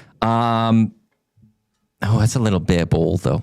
Spend a day with me on a bus with a bunch of rambunctious Elks fans? Gonna go watch a CFL game in Calgary and then come back. Well, you got to figure out if she's the right one early. That would be a way. If you would like to win your spot for you and someone else, courtesy of the Edmonton Elks, they've given this to us to go on this. Now, look, this is on Labor Day. This is on the Monday. We drive down, we come back. The thing is, you got to be able to do this. I don't want to give this away and then somebody's like, oh, can't you do it? You're committing to come to Labor Day if you're going to answer this question and text it into 780-218-9999. If you wish for you and an extra person to go down to Calgary for Labor Day with all of us, while the 3 of us in this here are going, all you have to do is text 780-218-9999 which Edmonton Elk was on this very show today. Oh, Wilkins show. wow. 780-218-9999. You'll go into a draw. That's all you have to do if you want to join us on Labor Day. I'll tell you one thing for free. If you're watching on YouTube, his name is in the title of the show. Don't spoil it. Proper spelling and all? If you don't win this draw, EdmontonSportsTalk.com, click on Labor Day Bus, use the promo code EST Labor Day. It's $125 plus GST. If you use that promo code, it's regular $150 plus GST. So for all those Elks fans that aren't EST fans, they're not as special as you ESTers because you're getting a little bit of a discount there. Yeah, and don't text in choose me. Text in the Edmonton Elk who was on our show today. With that, it's time to get to buying and selling for Damon Bunting Real Estate. Damon Bunting has been a consistent top producing realtor in the greater Edmonton area for over 17 years. He and his team would love to help you find that right home or make the move from your current home. Community driven, he understands what it takes to make a difference in our city. Check him out on DamonBunting.com or the Instagram handle of Damon Bunting Real Estate. Matthew. Jay. Do you watch Hard Knocks? No. Well, with my new TV thing there, I can watch anything, and I can now access Hard Knocks. Did you not have Crave before? I probably do, but I'm like inept when it comes to technology and apps. Don't want to be rude, but yes. Okay. I'm watching Hard Knocks, and it's Buffalo Bills. That's right. I heard that. The Buffalo Bills had a preseason game against the Chicago Bears in Chicago on Sunday night. They got rolled. But who cares? It's preseason. Okay? Oh, yeah? Yeah, who cares? Oh, yeah. Cincinnati Bengals, though, eh? Here's my question. Is the NFL the only league that does joint practices? Because it is quite an anomaly. And how awesome is that? That you can have two teams, because they had a lot of players mic'd up.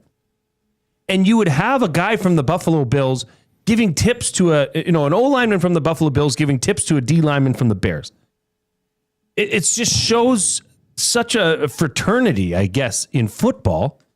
Like, do you think the Oilers and, I don't know, Canucks could have a joint practice week where the Canucks travel here and they do, or say 3 days where they do controlled scrimmages and they do, but it's not even just a scrimmage. They're doing practices against each other. They're doing one-on-ones against each other. So when, you're doing, I don't know, breakout challenges or breakout drills, you'd be doing it against an opposing team. I don't know that would work. No, and I don't know where it happens. It doesn't happen in Major League Baseball. I don't think it happens in the NBA. It doesn't happen in hockey, obviously. Soccer has, overseas, there are games that will happen between clubs behind closed doors for practice. They'll like reserves or something will play each other, and then there'll be leaks of, oh, this happened in this game, which is just a practice game. It's not for anything. That's the closest I know of it, but not actual practices. It wouldn't work anywhere else. Why does it work in the NFL? This is because you need to hit sport. Someone else at some point. Yeah. Like, because when the Double E and the CFL all have their training camps, at some point there's going to be a brawler, there's going to be a fight, because you're just tired of hitting your own guys. This maybe helps alleviate that, where you just get to go hit someone else. Yeah, I just find it shocking that this can work, and I guess at the end of the day, you've got to realize we're looking at it from a fan perspective, whereas the players, the coaching staff, they're looking at it as professionals, and possibly even taking it one step further as professional development, right? But it just boggles my mind that, because we've all seen the clips on social media of brawls that are happening at these joint practices. I mean, who was it? Washington, D'Angelo Hall was their cornerback, and it was against Houston. And that's when, who was their big receiver in Houston? Number 10. He's not there anymore. Andre Johnson. No. Speedster. DeAndre Hopkins. He's a Raven now. Yeah. So D'Angelo Hall and him were beacon, and Hopkins torched him. And then D'Angelo Hall fought him. How does that not happen every play when you have this much muscle and size moving around? It was interesting of me to think, so buying or selling, Matt, could the CFL do this? Could Edmonton and Saskatchewan meet in Lloydminster for 3 days and do joint practices? Selling, because it's a much shorter training camp. I think I'd buy. And think of what that would do for. We're a month into NFL preseason or training camps, and they still have another week of training camp and then some more practice. The CFL is a month till the games, less than a month till the game starts. I just don't think there's the time.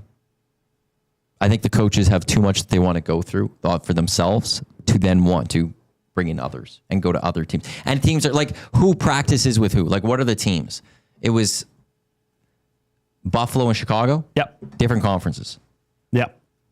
I don't think in Edmonton would have to do an Eastern Conference team. And are you really? And are you gonna? In the end, the CFLs just don't have the money to then be like, what? Edmonton's going to fly to Toronto and spend a few days in Toronto taking Argos? It was leading into a preseason game that they had scheduled, so Edmonton could fly out for a preseason game against Toronto, but they don't go out 2 days earlier and have a joint practice. But they don't spend the money in the CFL to do cross division games. In It's Edmonton, it's Calgary, it's Edmonton, BC, it's Edmonton, Winnipeg, it's Edmonton, Saskatchewan, and you ain't doing that with your division rivals. So I just think it's a fun idea. I think it would be fun, and especially if you could involve a smaller community. I will change that. Why not do preseason games in different cities throughout preseason? And it's a money thing. That's the answer. You're going to make more money at Commonwealth. You're going to make more money at McMahon Stadium. But why not go and find a little place in Red Deer and go bring a preseason game to Red Deer? Red Deer's got a great little facility there. The Bears played a preseason an exhibition game against the Dinos there on Monday night. Do that. Got smoked. Saskatchewan's taking the Riders are taking a preseason game to Saskatoon next year. That has been announced. Why isn't BC taking a game to Kelowna? It's got to be like an 8,000, 9,000 seat. Yeah, the Okanagan Sun play there. Yeah. They should do more of that. I agree. Go take it to Montana. Take Saskatchewan, Calgary, and go to Helena or Missoula in Montana for preseason. Nobody would care. Are you sure? 100%. Dave Dickinson, the legend down there. Meh. They pump a lot of players that will go north to the CFL. I bet there's more interest in the CFL just south of this border than you realize. Possibly. And what other professional league is going to Montana to play a game? Or Idaho? Or the Dakotas? None.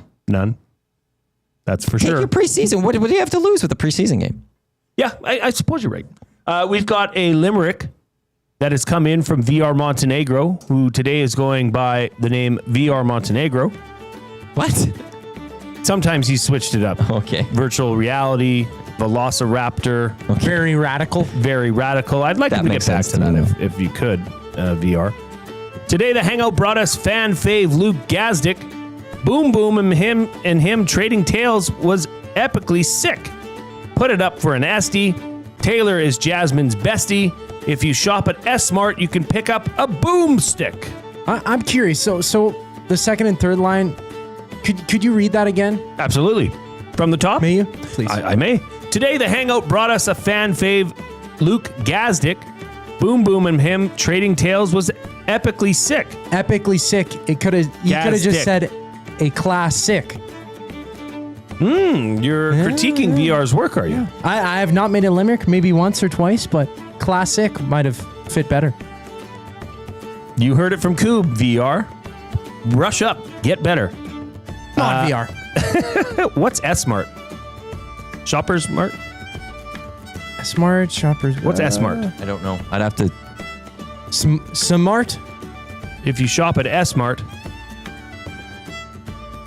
No clue. All right. S-Mart. We will be back to wrap up and have our final segment on the Reid Wilkins Show with Jay Milne and guest host Matthew Iwanek. Before you do that, Jason's texting, just catching up. This food tasting segment is must-see. SD worthy. Oh, okay. Well, thank you. A reminder that we are coming to you live from the Banquet Studio, where every Monday you can bowl for just $2 all day at the Banquet Bar. Walk in, grab your friends, and start your week with some fun. Get real, play hard, the Banquet. We'll be back for the words of the day, but first, the Cubanera.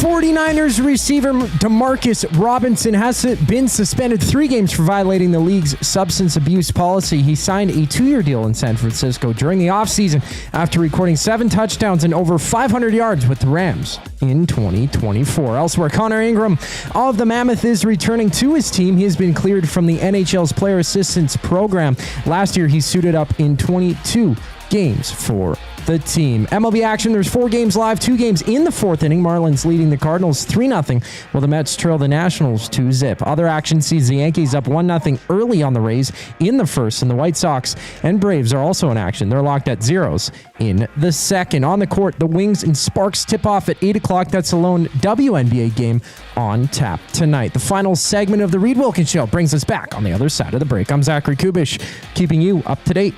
EST Afternoons. David Harrison from Locked On Commanders. What's the latest with star receiver Terry McLaurin? Do you foresee a new contract getting done before week 1? The further we get into this, the more and more I start to think that Terry is just going to have to play out this season on his current contract, and then team will see if they can't hammer out a deal or decide to franchise tag him, or worst case scenario, he walks away free agency. EST Afternoons, weekday afternoons 1 to 3, only on Edmonton Sports Talk, your clear choice for Edmonton sports.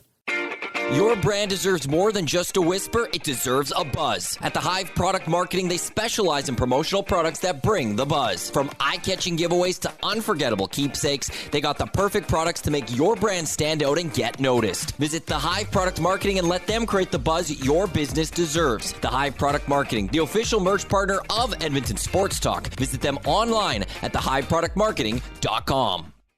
Looking for a winning strategy for your retirement? Contact me, Joaquin Gage at K4 Financial, where expertise meets dedication. I will always look for a careful approach to your retirement, ensuring your financial future is secure. From tailored strategies to clear, actionable advice, I'm here to guide you every step of the way. Don't leave your future to chance. Get in touch with me, Joaquin Gage, today at k4financial.ca or email joaquin.gage@k4financial.ca to start planning for a brighter future and a more secure retirement. Hi there. If you're like me, you like to picture yourself in luxury, even though there's absolutely no way you could afford it. And if you can, well, even better. Thankfully, I picture myself in something that is luxury, but still absolutely affordable, like the all-new Mazda CX-90 from Park Mazda. With the new luxury features like facial recognition settings and quilted detail Napa leather seating, I can pretend to be comfortable with all of my proper settings activated without even touching a button, thanks to Mitch Lewicki and the great staff at Park Mazda. I like to picture Mitch Lewicki as a ninja fighting off evil samurai. Park Mazda, your dealer for life in Sherwood Park off Y Road, parkmazda.ca.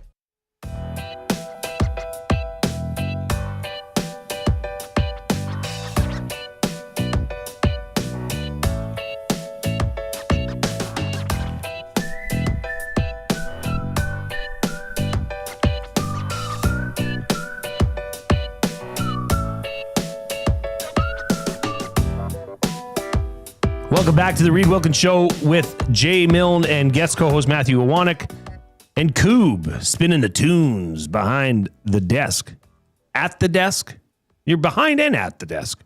All at the same time. Both are applicable. A reminder that Edmonton Sports Talk is presented by Play Alberta. It's time to turn up the fun with the all-new Play Alberta app, your digital destination for casino, live dealers, lottery instants, and of course, sports betting. You can head over to playalberta.ca, click on sports, click on EST specials, and you'll find all the plays of the day, Dusty's play of the day, the Lock Shop Partner Parlay, the Grand EST or Grand Est Parlay, and as well as Jay's play of the day, which was Elks to win and under 53.5 points. That was boosted to plus 240. I would suggest getting on that soon because the line on this game keeps changing. And as the line changes a lot, I think they cannot keep these up. Where do you think this ends? I think we're almost at the ending. Are we talking in the world as we like the world we live in? Where does the world end? Where does Elks line end? Oh, the Elks, the line. Sorry. Where do you think this line ends? No, where it ends, it's... Do we have any predictions of an asteroid coming soon? Where the Elks it's line minus ends. 3.5. It started again minus 1.5 for Ottawa, and it shifted all the way to Elks minus 3.5. I can't see it moving much more. Yeah, I think maybe... I think it's reached the top. I think it could settle back down to 3. Well, I was going to say, I wonder if over the next couple of days we see a 2.5, and then it goes back to 3.5. Yep. So that might be there where you get the Elks still by a field goal. I would jump on that if you could find that one still, if you're not jumping on one if you're play or haven't gone into that. If you're confident in the Red Blacks plus 3.5, that would be a good play. But I'm saying the Elks, I'd be a little more comfortable with the Elks if they won by 3, you win the bet. So if that could drop to 2.5, I think if you get in the Elks with minus 3, 2.5, that's a really good play. If you don't jump on Jay's play or haven't jumped on Jay's plays or whatever, I think that's the thing to watch for the next few days. Are you ready? We're jumping right into the play of the words of the day. Well, do you want to talk? I am ready. No, I want to get it sooner so I don't forget how to pronounce it. The word of the day with Reid and Jay. I need you to spell. I'm sorry. Did I break your concentration? What do they got to say? Say what again? Say what again? I dare you. Let's find out. English, do you speak it? Then you know what I'm saying. The first word for you, Jay. Omnivorous. Omnivorous? Omnivorous.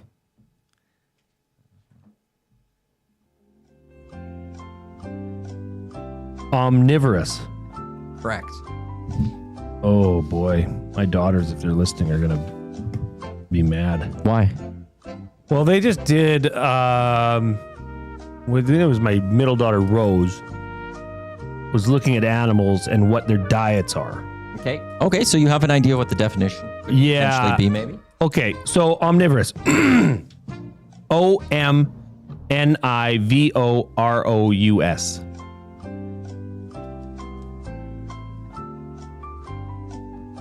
Omnivorous. Correct. So omnivorous happens to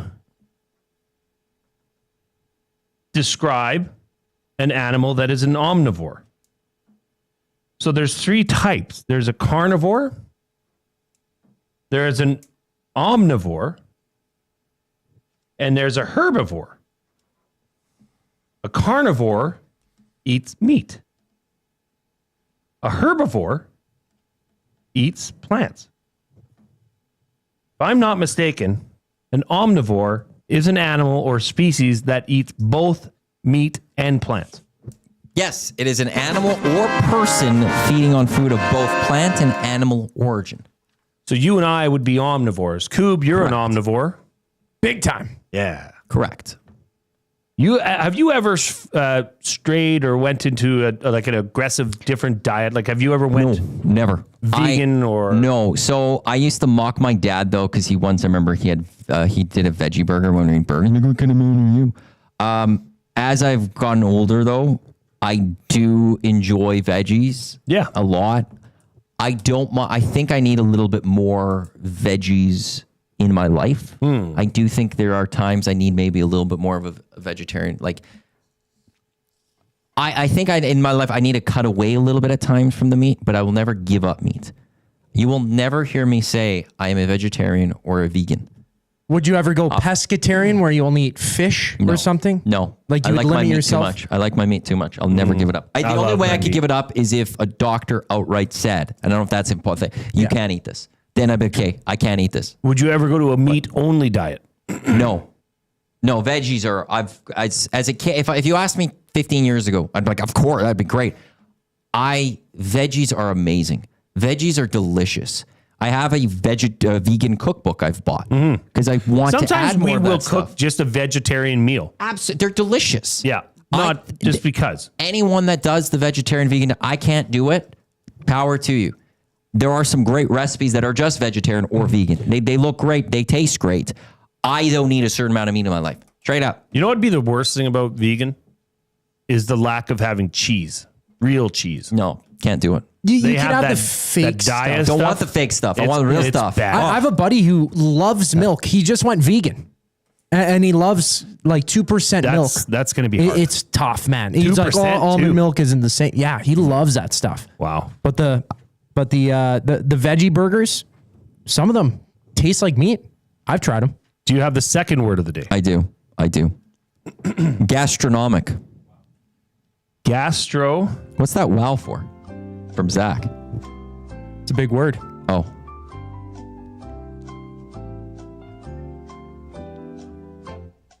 Gastronomic.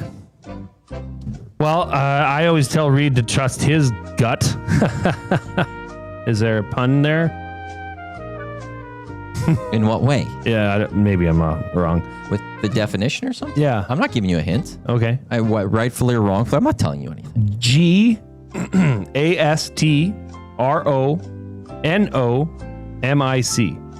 Correct. Hey, Coob, where's my... Oh. Hang on. Gastro... I mean, gastro has to do with your internal organs, I believe. And nomic...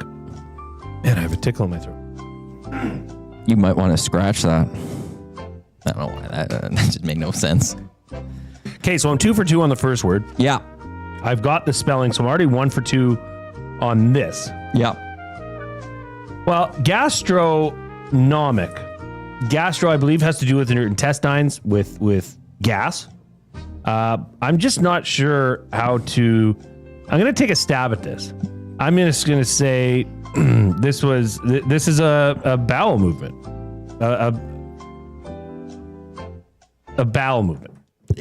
No. It leads to a bowel movement. Use this in a sentence. This dish is a gastronomic delight from Cambridge. That's the sentence they have. This dish is a gastronomic delight. So is this thing that'll conjure up movements in your bowels and force you to expel said bowels or gases? No. Wow. What is it? It's related to the preparation and consumption of good food. Basically eating good, fine dining and stuff. So it does lead to that, but it's the gastronomics is the related to fine dining. So that's why there's gastropubs. Yeah. Isn't that a bit of a redundancy though? Like the Cambridge sentence? Cambridge, sorry. Yeah. This dish is a gastronomic delight. Well, it's good food. It was prepared well. The Dollar Tree was not a gastronomic delight. Well, say it like a normal person. Just say it was well made. Well, there's words for that, Goop. That's why we do word of the day. True. You could now just sound that much smarter, more intelligent, if you were. So that's not bad. I improved on yesterday's week performance. I went 3 for 4. Okay. The Gager comes and he'll make us a gastronomical delight. Just nice fine dining of Gager. That's right. That's a good way to put it, It's Matthew. full fine dining. Gager's an excellent Daniel cook. Costa. Is it Costa? Of Edmonton. All of his restaurants. Okay, what do we got coming up on the show tomorrow? We got Jeff Krischel. Jeff Krischel's on. And we're reaching out to some other people as well, but it's going to be a fun show. We've got some CFL And we got more action. eating. We got some more eating. It's going to be Tomorrow's round 2. a little more wild. Tomorrow's wacky, and I'm actually not looking forward to one of them. Like, sincerely. I am. I'm not. I am. Not me. No. I will finish that if no matter what. I will say that right now. You guys can have your bites. If you don't like it, no matter what, I'll finish it. You have been listening or watching to the Reid Wilkins Show with Jay Milne and guest co-host Matthew Iwanek live from the Banquet Studio. On behalf of myself, Matty Iwanek, and the Coob, thank you for tuning in, and we will see you tomorrow.